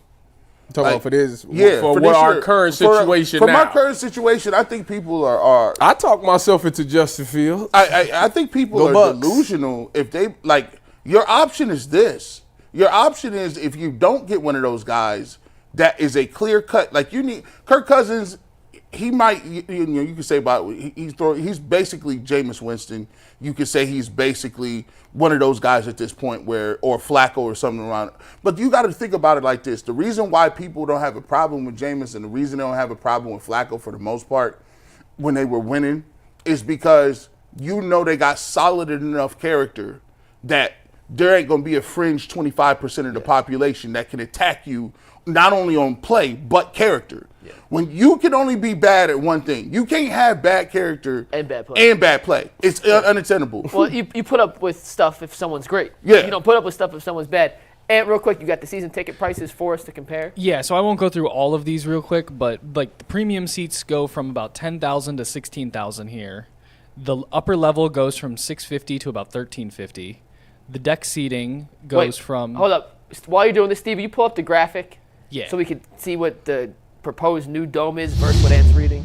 The deck seating starts at 850, goes up to about 1,300. So The mezzanine level are all at 1,200. The club level starts at 2,000, goes up to 4,000, and then the lower level starts around 1,400 and goes up to 31. So we're talking massive. Man, this is Wait a minute. this 60, Oh, this wait. 60-70%. The most expensive season ticket you could have bought for 2024 was Field Prime premium seating at $16,000. Wait a minute. I was reading when he was saying it. I thought he was saying it went from like what it was to like in the dome. That's what it's gonna be. no. He No, this said is what it is currently now they range from that. Oh man, y'all tripping. They did raise the prices in 2024. Yeah. And so you see why people be like look, you see why people be mad. They doubling prices. Season ticket people be mad because you guys are playing around. You ain't even like they talking over your head right now. They're like, we like what we have in place, and you're 3 and something, and you were supposed to be seeing Super Bowl. Yeah. Yeah. Well, let's see if the Browns can reflip the roster to get to a Super Bowl. And give us a read, and let's get to our next topic, because that involves a potential decision to get to that lucrative Yeah, place. guys, I'm going to do a Fanduel read here real quick. Get ready to tackle the NFL action with Fanduel, America's #1 sportsbook, because right now, new customers can bet $5 and get up to $250 in bonus bets if you win. FanDuel Sportsbook app gives you everything you need to place bets live on the NFL all in one place. So when you get a hunch in the middle of the game, you can check out the latest stats, view live play-by-play, and so much more all on the same page where you place your bets. Just visit FanDuel.com/UCSS to join today. Never waste a hunch and make every moment count with FanDuel, the official sportsbook partner of the NFL. All right, guys, we're going to talk a little NFL draft for a sec. Last week, or earlier this week, it feels like it's a Monday, even though it's only Thursday. Yeah. So earlier this week, we had a really good discussion. It was on Monday, or it was on Tuesday. If the Browns had the opportunity to draft Cam Ward or Shedeur Sanders, let's say one of those guys fell, could they pass up the opportunity to draft a quarterback? Go back and watch it. Really good discussion. Today's draft topic is, let's say those two quarterbacks are out of the equation. Mm-hmm. Browns pick 4, 5, 6, whatever number it is. Would you take Ashton Genty, the running back from Boise State, who could break Barry Sanders' all-time single-season rushing record? We've seen in recent years running backs have started going higher. Against Saquon was the second overall pick. Bijan Robinson went top 10. Genty's considered a top 10 prospect in the class. But, would you take a running back that high if you were the Browns and had the opportunity to draft Genty, taking Ward and Sanders out of the equation? Under no circumstances, and it's not because of him. I think in the right circumstances, he could be a back that gets you 1,000 yards, 1,100 yards today. Like he's a plug and play. He's ready to go. He's a guy that you'll start talking about as all pro first round fantasy guy immediately. He catch the football. He's electric in an open field. But the problem with the Cleveland Browns is this. Again, our running game is trash. We need a new running game coordinator. We need new offensive linemen. At this point, what you've had, we've lived off legacy for a long time here. We think this is 2020 Browns offensive line when Wyatt Teller was getting buy one, get one frees and pancaking everybody. Joe Bitonio inside was one of the great, almost Hall of Fame type potential players inside. We're forgetting that these guys are pushing mid-30s. You lose guys like Bill Callahan, and I've been saying it all offseason. It wasn't a want-to with the Cleveland Browns.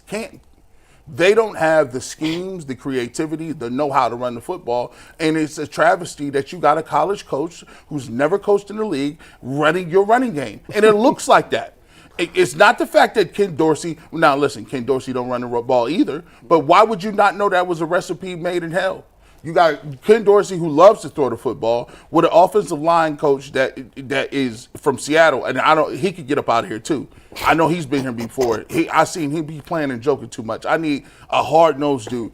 I'm not going to draft this kid and put him in the backfield, and he's probably going to split some carries with Nick Chubb. They're probably not going to be able to run the ball, and we're going to be in shotgun 65% of the time. Nope, not doing it. I think you made Tyvus cry. Not doing it.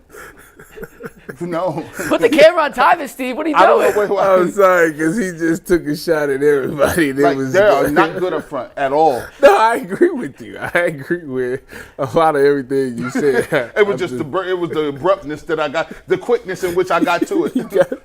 He hit everybody. Dorsey, Dickerson, the run game dude. We don't even know his name. He just has an afro. I don't like it. I don't like it, man. No. And it's a wasted pick. And then we're going to be sitting here and Bull's going to tell us nobody runs the ball over 10 times G. G is the passing game. We spend a top 3 pick on this running back and we got him over here blocking. Do you need a minute to recover? I'll go first if you want. I'm good. No, I agree. I would not take Ashton Genty with that pick. But the simple fact that I think you could get a running back. Listen, I'm going to say this, and it's not biased, but you could get a Travion Henderson in the 3rd round who's a home run hitting running back that could give you dang near the same stuff that Ashton Genty And I think his do. Game translates better to the NFL a little bit. And that we know how the running backs is. The running backs, you could find one of them in the 2nd, 3rd, 4th round and be great. Bucky Irvin was a guy, I think he went like 3rd or 4th round, and boom, he was electric this year for Tampa Bay. So the running back position is not the key thing that you need in the 1st round because it's so much success past the 1st round on running backs that you don't need to spend that pick. You got to get a player that's going to come in and make an immediate impact. So whether that's you want to go with the offensive line, if you want to go with the tackle, whatever. If you want to go DN, opposite of Miles or replacing Miles if that becomes a scenario, whatever. You want to go Travis Hunter, obviously that would be a home run pick. Those is the type of picks that you'll look for. But the Ashton Genty, I don't think that you got so many other areas of concern that's not the guy where you can get somebody in the 2nd or 3rd round that could be as productive, but you got to fix that line and you got to fix that defense. You got to shore up some pieces on defense and things like that. So I think it's much more productive things you could do with that pick than the running back position. You ever get a topic and you just see it so clearly? Like you just I know exactly the answer to this one. Well, when Ant said the rundown last night, this topic spoke to me. Did it? I see clear vision, 2020. Are you saying draft them? I'm ready to cook on this. And the answer is no, you don't draft Ashton Genty. And the reality is Ashton Genty might end up being the best player in this draft, but under no circumstances can the Browns afford to draft Ashton Genty in the 1st round. G's right. Their running game currently sucks. Tyvus, you're right. You can find running backs in other rounds, but I think the real reason you can't use a top 10 pick, top 5 pick, whatever, on Ashton Genty has nothing to do with Ashton Genty, the player, and has everything to do with the fact that running backs are the cherry on top to an elite offense. They are not what starts an elite offense. That is not to say running backs aren't important, but when you look at the history of running backs who have been drafted high, Saquon Barkley was drafted number 2 overall by the Giants, right? They had nothing around Saquon Barkley. And although Saquon Barkley was very good, Tyvus, they had no quarterback. Their line was okay at best. There was whatchamacallit out there? Well, I'm just saying they were not a good offensive unit despite the fact Saquon was incredible, right? Okay. You can't start an elite offense with a running back. Saquon goes to Philadelphia with Jalen Hurts and A.J. Brown and Devonta Smith in a top-tier offensive line, and he's having an Offensive Player of the Year caliber season. You look at Derrick Henry in Tennessee. Tannehill was fine, whatever. The receivers were okay. They had a solid offense, but it was never an elite offense despite Derrick Henry being one of the best backs in football. He goes to Baltimore, teams up with Lamar Jackson, a creative offensive game plan and a better offensive line, and he's having another Offensive of the Year caliber season. Josh Jacobs in Oakland, first-round pick. Josh Jacobs with an average quarterback, an average offensive line, not a great passing game. He had an all-pro season himself. Guess what that Raiders team did that year? Nothing. Nothing. Their offense was mediocre at best. He goes to Green Bay, teams up with a great quarterback, a very good offensive line and receivers. What happens? He's having a terrific season. The Packers are in line for the playoffs. If you have everything else in place, it makes sense to draft a running back. Jahmyr Gibbs. Detroit had a great offensive line. Jared Goff receivers. Jahmyr Gibbs has fit in perfectly. Do you know who else was in that draft, Tyvis? Bijan Robinson, who went 7th in that same draft as Jahmyr Gibbs. Did they have a quarterback? They have an offensive line? Evan Mobley? How's the Falcons' offense looking? How's Bijan? Bijan's incredible. You put a running back into a great offense, and it becomes an elite offense. But if you try to start your offense with the running back, the results tell you your offense without an offensive line, without a quarterback, without receivers, is just going to be average at best. So no, you don't start your offense with Ashton Genty. If you had a quarterback in place, you had receivers, and you want to add Ashton Genty to it, fine, it makes perfect sense. But you can't start the rebuild with the running back, G. It makes no sense. I'm willing to wager too. You can't start with no tackle neither. I am not starting. So you think it has to be receiver or quarterback? No. The problem with the Browns, I think I would take a defensive end.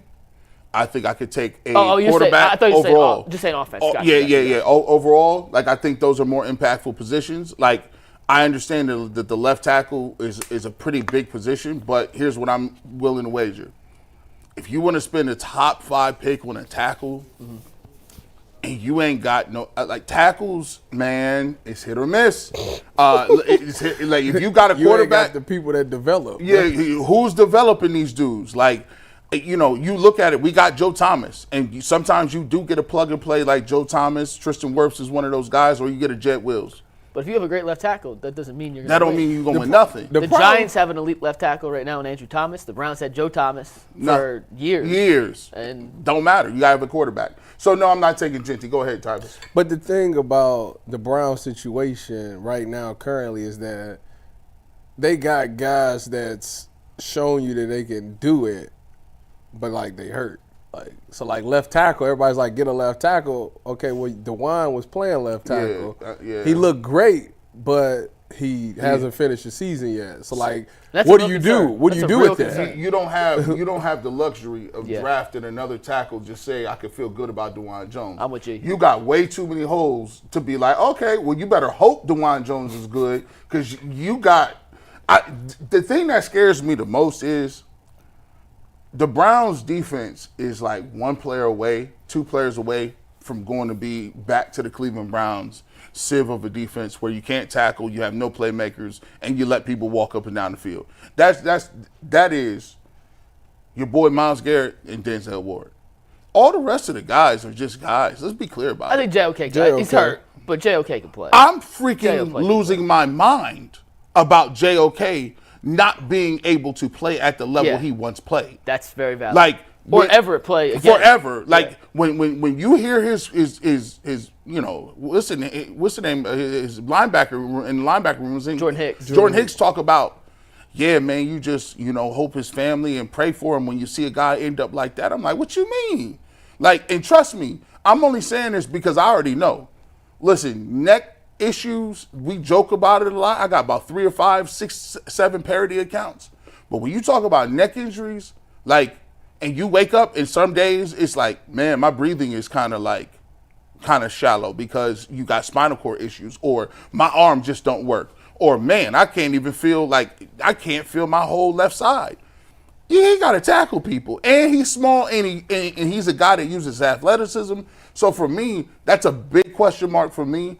But you know, the Browns got a lot of stuff that they need, and it's tough because they don't got that many picks to just line up and just say, let me get this, that, and that. So G said he'd start a franchise starter, quarterback, defensive end, or receiver. Those are the 3 you said, G? I wouldn't even say. I would look at corner. Corner I two? would. That's why I say the Travis Hunter thing would be I the would look at home corner run. too. It would be if Travis Hunter is available when the Browns pick, which I don't think he will be. You gotta sprint to the tape. I'd You go sprint sprint up, that yeah, pick yeah, up there and take that immediately because that's ASAP. it. He feels exactly what you need. You need that corner opposite of Denzel. Even if Denzel goes down, if it translates from college to the pros and he's a lockdown corner, if Denzel, please don't. But if he ever get another concussion, you're still fine. Like if his career is over, like you still have that lockdown corner. On top of that, you got Judy, but now you got another guy who can be as a playmaker like Judy. I'm not saying he's gonna play both ways all the time, but he certainly will have a package give of me plays. 25. Yeah, he Give me definitely will have a 25 package of plays 25. to go alongside of Judy. Like that would be perfect for what the Cleveland Browns need. If you're gonna continue to do this Ken Dorsey offense where you're throwing the ball 50 times a game, at least you got another playmaker. What other positions, though, do you consider franchise starters as a guy you could feel like you could draft in top 5, 6 that you could build a franchise around, position-wise? Defensive end. Quarterback, end, corner. Does receiver fall into that category? You gotta be You cold. get- yeah, but you gotta be. but you got to be like, You gotta be that. who dude. is the top receiver in this draft? It It's depends. it's dude from Arizona. Tet McMillan from Arizona, But Luther is Burden. Is he like that? That's what I'm saying. he ain't like, like is that. he Jamar Chase, No. Justin No. Jefferson? That's what I'm He's saying. Drake London. See, He's- nah, I'm yeah, that- he's cool. Drake- yeah, exactly. Nah, no. Like he's Drake London. So it's like I'm I'd cool. take the kid from Penn State. Cool. Carter. Yeah. Abdul Carter. He was a freak against SMU. Yeah, I mean, he I know was that's just- SMU, but Lord have mercy. I mean, if I give me one of them, cool. I would take Travis Hunter. We just talked about that. And here's the thing that I look at. Jackson Dart, man. You take him in the second or third. Him and Jalen Milroe. Oh, don't do that. Now listen. now let me tell you Don't this. throw that name out. What about Jalen Milroe? Because that man can't hit that. He can't hit that camera right there from sitting where you at. Somebody gonna talk themselves into him. They definitely are. He gonna be Lamar Jackson. Yeah. Somebody gonna the way Lamar Jackson is skedaddling and moving around here. They gonna talk themselves into taking him, and I'm gonna be like, but if you're in the Stefanski playbook. See, that's the thing. It ultimately comes down to the development. And I'm starting to think about the quarterback thing, like quarterback play. Is Kevin really that deal? Like, I think Kevin has a great philosophy, but for some odd reason, I don't think his communication is clear. We're going to find out. We're going to find out this year. I think it's some type of miscommunication there because it's no way. It just don't seem like. You ever see somebody where they be like, Kevin, like the coach or the coordinator comes out and be like, "Hey man, that's my guy. Yeah. Like, listen, this is my guy on that play. That play, did you see the ball he threw? Yeah. Like you know when you get all gushy and you're feeling inside. That means you in love. That's a good relationship with quarterback. I ain't seen it yet with him. Well, we do know Tua and Mike McDaniel have that relationship. We're going to bring in John Jastremski now to help us preview this Dolphins-Browns game this weekend. John works for The Ringer and SNY, and now he joins us here on the Ultimate Cleveland Sports Show. How you doing today, John? What's up, guys? Merry Christmas. Happy holidays. You guys excited to watch a riveting Dolphin-Brown football game? My goodness. Can't wait for this one.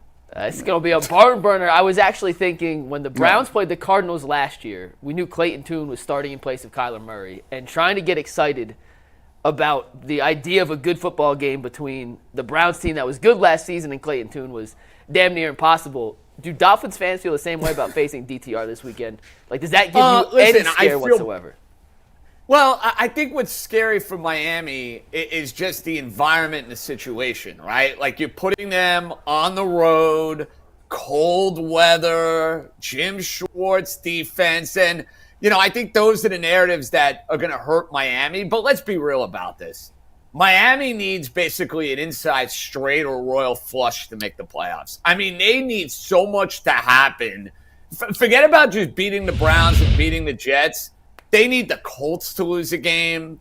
They need Denver to lose out. All right, Cincinnati seems feasible. But then next week they're going to play Kansas City and Carson Wentz, and the Chiefs are going to have absolutely nothing to play for. So, guys, I'm kind of at the point where even if Miami wins their next two, I don't think they're going to the playoffs. And, unfortunately for them, there's no narrative that changes here. Beating DTR or beating the Jets the following week. I think the narrative with Miami is not as much about cold weather. It's about good teams. Can Miami scheme up and beat a good team? Because over the last 2.5 years, they haven't. Let me ask you about, speaking of beating a good team, let me ask you about Tyreek Hill, because last year I had him on my fantasy. He was electric. This year, I think he's just a jag. So where do you fall at that? What has happened that's caused him to regress this bad? I mean, I don't even think he's getting like 50 yards a game or something like that now. Well, I feel your pain because in my Syracuse semifinal, I had Tyreek Hill dropping 2 touchdowns for me, which might have been the difference in getting me to the championship. So I know where you're coming from there. Look, I think that wrist injury that he's been dealing with now for quite a while, I think is playing a role. But we're also talking about a guy who's been one of the most dominant receivers in the NFL for the better part of 6, 7, 8 years? It's not for long, guys. It doesn't last forever. So you want to tell me he's lost a little bit of a step? I think you could sell me on that. I know he points to what happened in week 1 when he got detained, that whole bizarre situation before the Jacksonville game, as something that aggravated his wrist. Maybe that played a role. And then there was also that kind of stretch for about 4 to 6 weeks where Tua wasn't there. And the Dolphins without Tua. Say what you want about Tua against good teams. Say what you want about him, comparing him to other quarterbacks.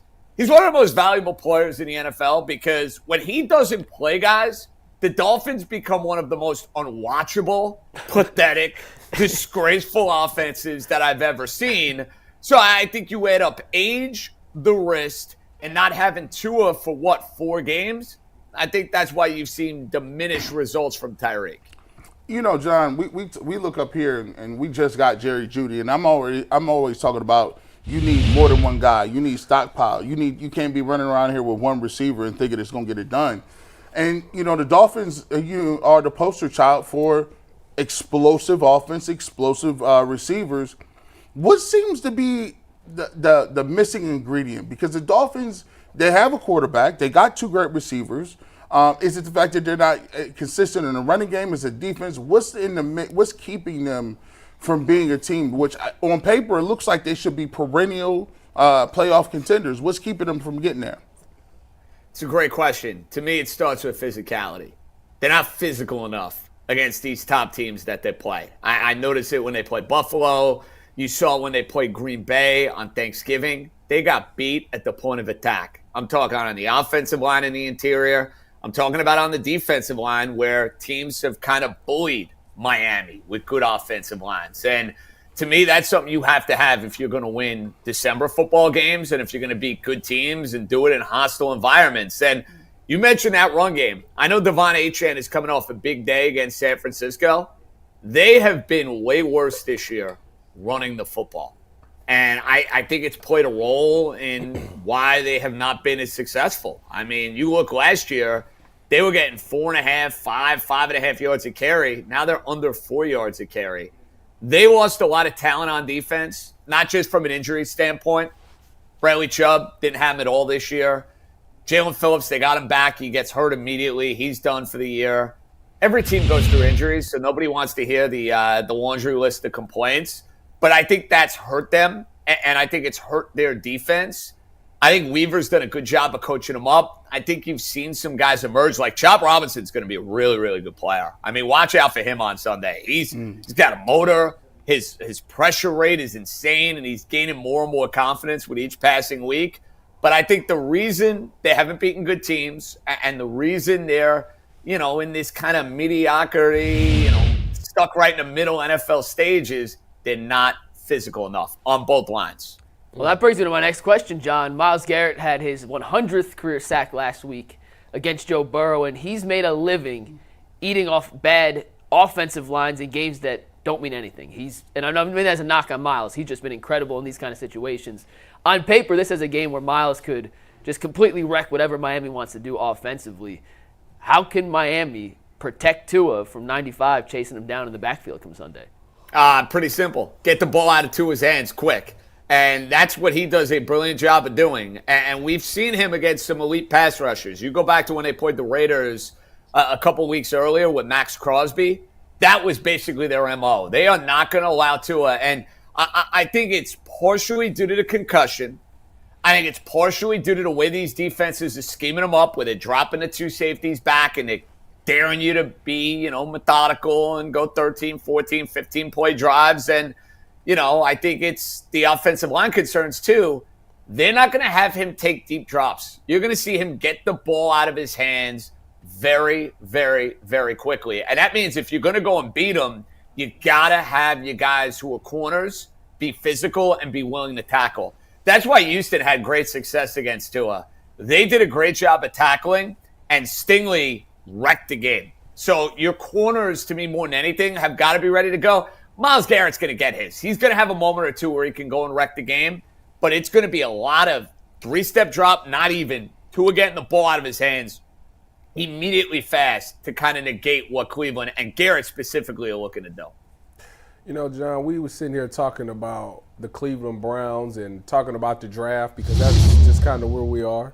I know that y'all have a little bit of playoff hope, I think. Y'all don't think y'all been eliminated? Not much. I mean, listen, a little bit. Yeah, a little mathematically alive. They still put them in the graphic, but I mean, we would I kill wouldn't be for that, going for to the Vegas. I wouldn't go on your sports book and bet the Dolphins to make the playoffs, guys. Just saying.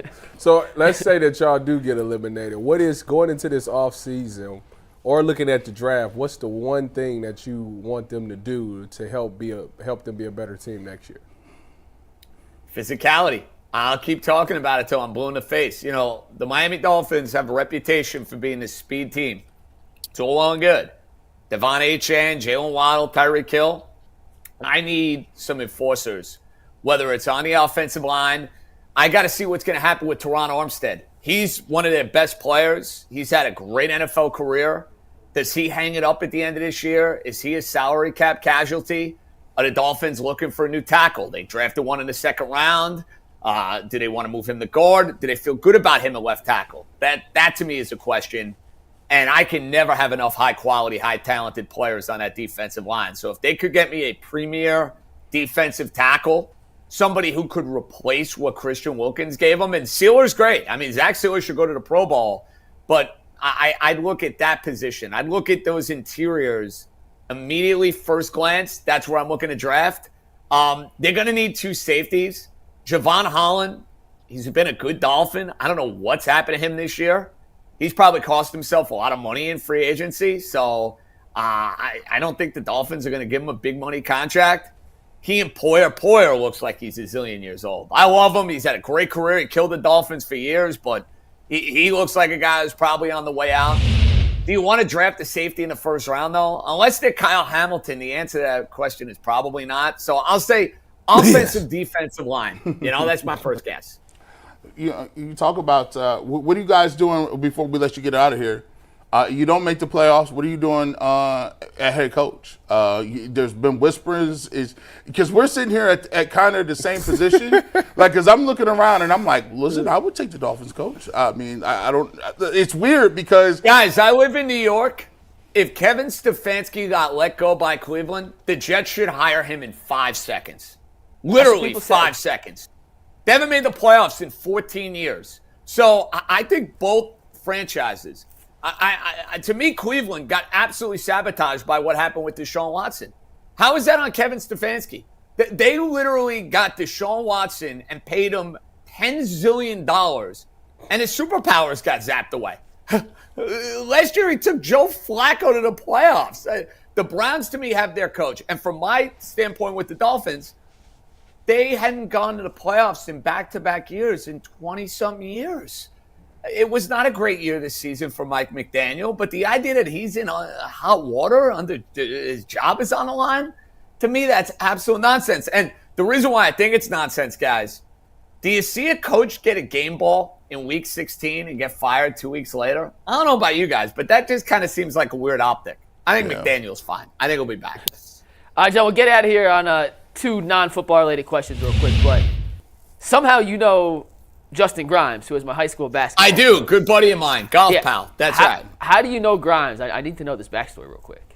How do I know him? So Yeah. I met him when he was bouncing during the summertime at a bar down the Jersey Shore called Bar A that I used to venture to. And he knows I'm a big Dolphin guy. So We hit it up. We exchanged numbers. You know, there are not many guys in the New York area I could talk Dolphins shop with. So Grimesy became one of my guys. We play golf all the time. Tremendous dude. So that's Who was how a we better became golf buddies. swing? You or Grimes? So that's the real question. Oh, Grimes is good. I stink.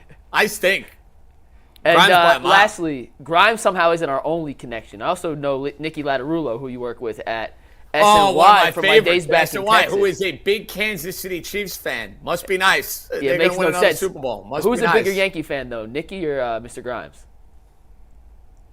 That's a good question. Nicky. Grimes, gonna be Grimes pissed is a about huge that. Yankee fan, but when I think Grimes, I think Dolphins. I have to be honest.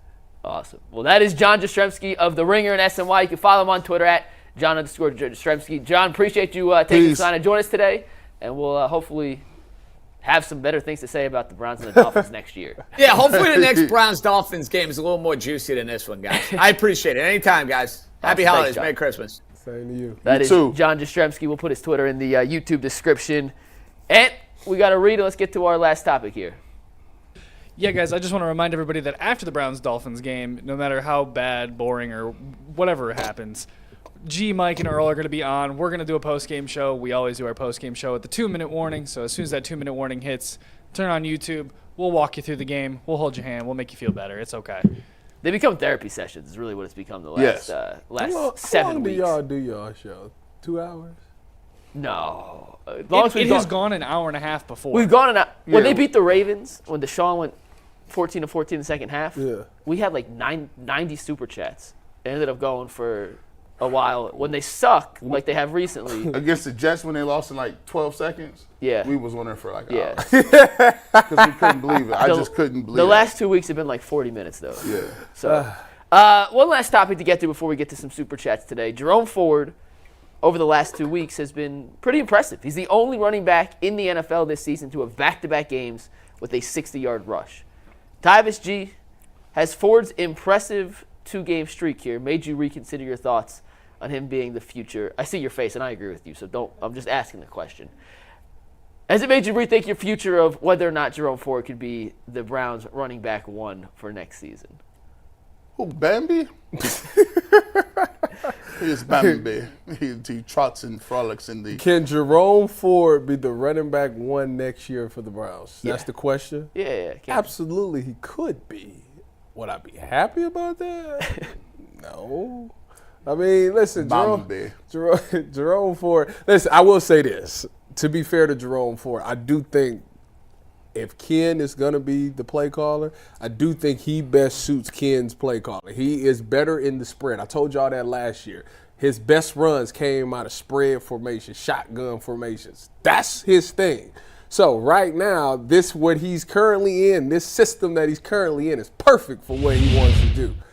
If that's going to be the case, I don't know what they're going to do in the future. I don't know if they're going to go back to Kevin under center stuff or not. But I tell you, in the spread, that's why he's able to do this, because this is what he's used to. You talk about Bambi and picking holes. Well, at the spread, you literally is getting it, all right, then you make your move to where if it's downhill, you ain't got that much time. It's like you got to hit it. So that's why I think he's been able to be really good and effective these past couple of weeks. Just throwing that out there.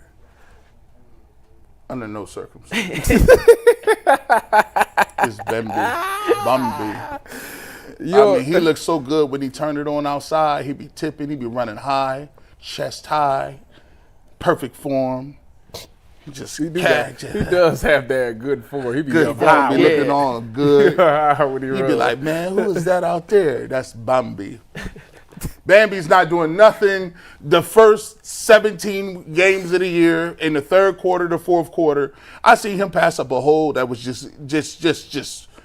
I said, man, he could get 12, 14 yards right there. And Bambi bounced it out to the side. And just went out of bounds for a gain of 6 inches. First play of the game, 60 Yeah. something yards. But he intoxicates you with these Eric Metcalf-esque Don't he? runs. He looks real good. He got he's one of them dudes that, like, yo, you come off the bus, he got the white tight suit on. He got a whole cat suit on, all white. 2% body fat. Perfect form. Is he under contract for next year? I do think he has one more year left. I mean, that ain't. This is his third year. And To answer this question fair, it depends on the style of offense. no. The answer is no. No. Let's be The honest. answer is No. if they run in the spread, Could- he could be fine. He'll be fine. Could, yes. Should, will, no. If he's your RB2, I think he's a fine RB2. I agree. If you want him to be your third down back, he's pretty good in terms of Yeah. receiving, but it's too inconsistent. And to G's point, right now, do you know Jerome Ford is third in the NFL in yards per carry behind Saquon and Derrick Henry? It's absurd. So let me but ask it's you- because he has the 80-yard run and then he has 8 yards for -8. Okay. Negative 18 yards. Who did we play not last week, 2 weeks ago?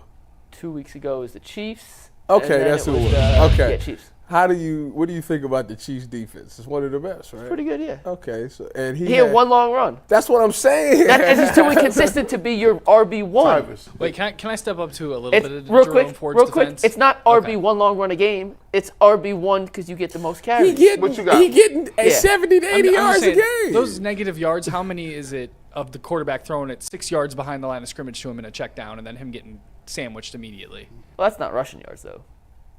I mean, he's getting handoffs, and He tiptoes. he just tips in one spot and runs into his offensive line's hamstrings.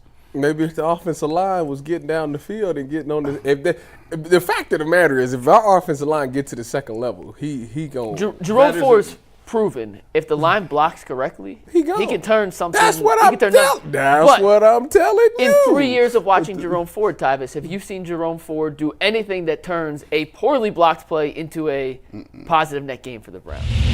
No, that's not. So he's not an RB1. That's what I'm telling you. We don't have one. I'm not saying we do. That's the best option right now. Man, this is- who we gonna get? That's like saying I'm hungry and I have no food in front of me, so my best option is to eat the table. Like, no.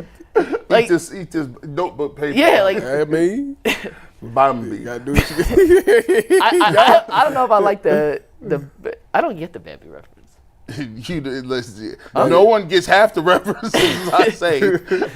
Like no, just up like high tiptoe. because It's it's just up a Oh, tip. like Yeah, prancing? yeah, It's like prancing. okay, it's okay. like You're it's like a fawn. Like you just like do-do-do. Well, I called Evan Mobley Bambi last year. When What he tried I to would post say, up. what I would say is this: I would look hard to get another running back, but if we had no choice and had to fall back to him, I'd be okay. If the Browns have Deonta Foreman, Jerome Ford, and Nick Chubb coming off his foot surgery as their backfield trio next year, will they finish higher or lower than 28th in the league? in rushing? Lower. Man, So what are we talking about here, Tyvis? I just said if you have to go, I would go get another running back. But if I don't get one, I'll be fine with him. so this is That's what I said. This is tough because when you do shows like this, it's like I try not to think about the Browns. They better draft one. Let's just say I that. try not Just to not in think the first about round. them Nah, I ain't taking him in the first round. because Tyvis like there's somebody who's responsible for that room. It isn't like Jerome Ford just showed up. Deuce and was Staley. Like somebody picked these players and Oh, specifically was Andrew, like, wasn't it? these are my running backs that I'm hanging. These is what, and Deonta Foreman is a power back who fumbles on the goal line and kick returns. and kick returns. Deonta Foreman is a running back that every time we get to the 1 yard line, it takes him 2 attempts to get in. Makes no sense. Every time he's gotten down to the 1 yard line, he gets stoned on the first one. So makes me laugh every time. Yeah, it's wild because we talk about special teams and the Browns do things only the Browns do. Hey, did we cut that guy that we brought in to give Kate York a breather? What happened? Kate Pete York. Patterson. Yeah, He got picked up by the not Falcons. Kate York, but Hopkins. He got picked up by the Falcons. Falcons picked him up, and today Bubba Ventrone was talking while They we were just on the signed show. somebody on the practice squad like Uh, yesterday or 2 days ago. Well, Ventrone spoke at 11 a.m. this morning. Let me pull up exactly what Ventrone said because I thought it was kind of funny. Ventrone said, Dustin Hopkins kicking these next 2 games. If he don't make something shake in these next 2 games, the writing's on the I wall. thought Mary Kay tweeted it. They gave him a breather. Yeah, if They he give him a if he don't make his kicks in these next 2 games, it's done. Oh, Bubba Ventrone on Dustin Hopkins, quote, "We have confidence in him and he'll be able to figure it out. It is an option, though, to sit him for the final 2 games," which tells me they have a ton of confidence in Dustin Hopkins. So the And also DTR's They healthy go, and will no, start. you let him play these next 2 games. He can't make no kicks in these next 2. It's like K. York. They gave K. York every opportunity in the preseason. They let him kick all 4 games in the preseason. And once he missed them in that, it's done. Like, why do we do it? We're not even about to do this. So we need answers. We need to know going into this offseason what you are and what it is, so we know what to do. At what point do you say there's no one performing adequately? Your kicker doesn't. I think we're past that point. Your goal line running backs don't. Jerry Jeudy is. Any receiver besides Jerry Jeudy. No quarterbacks. Wait, you said Jerry Jeudy. I hate to cut you off, but I got to ask Tyvis a question before we get to super chats because people got big mad at me on Sunday, Tyvis, for something I said on Twitter, which never happens. And I said, how could a team with one offensive weapon in Jerry Jeudy go through the entire half and target him once? And everyone was saying, well, DTR just can't read a progression. Well, DTR said that he was being double teamed the entire game. Fair enough. But you played at the highest of high levels in the NFL. Yeah. You can game plan ways for certain players to get targets and touches, correct? Correct. Even if you have a bad quarterback? Yeah. What are some of those ways, just so I could use this as ammunition next time people try to tell me How that I'm wrong? How can we get Jeudy the ball if he's Even if being DTR's a quarterback, how else could you make sure Jerry Judy's a bigger part of the offense than 3 targets in the game? You could throw him a screen now. That's one way. You could throw stop routes. 2 ways. Reverse. 3 ways. Yeah. Jet sweeps. Jet sweeps Reverses. work. 3 ways. Yeah. That's not his game, though. My point is, if you have one offensive weapon and a young quarterback, wouldn't you make it a bigger point to try and get Jerry Jeudy the ball more? I'm spamming the wide receiver out, RPO, all of the tuttle screens, bubble screens, rocket screens. Put him in the backfield, throw it to him. Maybe Or DTR betweens. can't handle that type of stuff. Man, That's what listen. they did in college. It's a different game. Maybe Ken Dorsey can't game plan. DTR. Could be it. That was my point, and then We've seen people him. were like, "That's not how football He's works." not I'm a like, professional I'm right. So Tyvis, you know that. Wait, what did you Tyvis, he's not a professional quarterback. Dorian Thompson He's Robinson? USFL, XFL type caliber. You know what's sad? You don't think this is sad that a lot of the times this is the people that be on the 53-man roster.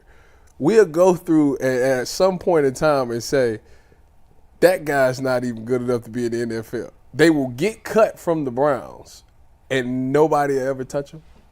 yeah, sad. But yet they stay on the Browns roster for X amount of years. Yeah. That's crazy to me. That That blows my mind. I always said, Tyvis. Like even me, Tyvis Powell got cut, and at least No, I'm talking about I got claimed like a that. it's a Like, testament that's to you, though. Crazy. That's a that testament to you. some people will get on a roster for X amount of years and go right to the workforce. and get fired, get cut one time, and never get picked up. That's and the Browns kept him around for that long. And Even as bad as I may have been, even as bad as my career has been, I made it to 9 different teams. And I'm before still it was waiting for the done. rebuttal. I'm still waiting for this rebuttal. It's open. It's always classic. People say that Jimmy Haslam and the Browns fire people too quickly. I'm asking you, it's out there to I could be proven wrong. Name me the Cleveland Browns coach that got cut, that got fired too early, that went to another place, got a job. Bill Belichick. That does he? I'm talking about. This is 99. G, you haven't got an answer yet because the answer doesn't exist. Thank you. The The answer doesn't. So yes, we've been firing people justly for 25 years. And let's get us Why some my super chats to answer wrap don't up the count? show. Yeah, guys, our first super chat here comes from Your Van answer, Wilder. Van, The fact that we have to jump through Somebody hoops good. to watch NBA games is why the ratings are down. Regional sports are ruining basketball. a good I know, point. Mike, you and I were talking about that the other day. From DB Dog Pound, this offseason does matter because you need to get the best available players in their prime when the dome opens. We don't want to go in with a bunch of rookies. Yep. And then from Just Bookshelf, shout out, go give him a follow on YouTube, TikTok, and Instagram. He's a buddy of mine. Anthony is a nerd. All he does is read and listen to emo music. Make him do all the reads from now on. Shout out to Bookshelf. What are some emo songs that you listen to? I would like to just Off the listen. top of my head, Yeah, give me one. I'm gonna check it out and on my way down. yeah, let me go through my Spotify Top 100. We'll talk about it in overtime. Is Panic has the disco emo? Is that? Yeah, but they're not good. What's the best I emo? know What's the that best emo song. band? I know that one. I think Fall Out Boy, like if you're looking emo, That's it's emo? like Fall Out Boy is like my go-to. They used to be. Listen to their early stuff. Like that's Well, we I mean, can't- they're not anymore, but their early albums, very emo. I love when white people be like, listen to their early stuff. Like, because you guys are just like, yeah, I like this band. I don't listen to music. Like, what? That's like, yeah, I don't listen to music. So Avenged when you're in the Sevenfold used to car, be what do very you do? emo, Mike. Podcast. You know, He's in that cult. He's in that Rogan cult. He listens to. Mm. No, but I don't listen to no. Rogan. I don't- But if you listen to podcasts, you're in the Rogan cult. Why? No, don't put me. I don't listen to the guy. I cannot. No, I he don't- controls what type the of- industry. It is called Rogan cult. Wait a minute. What a podcast! So anyone listens to us is a Rogan Yes, cult? if Wait a they minute. would prefer to listen so to what us. podcast are you listening to? I got a whole rotation. Look, he got names we never know. I take a lot of the content we get. I hear someone do something. I say I can do it better, and that's how a lot of our games have come across. Dead ass. Good to know. They do these podcasts is a whole nother land of like just Shangri-La, just random talking people, and you'd be like, man, it's like a whole nother It's universe. all. I listen to mostly sports related podcasts though. Like it's all within the sports realm. I'm seeing overtime. Peace.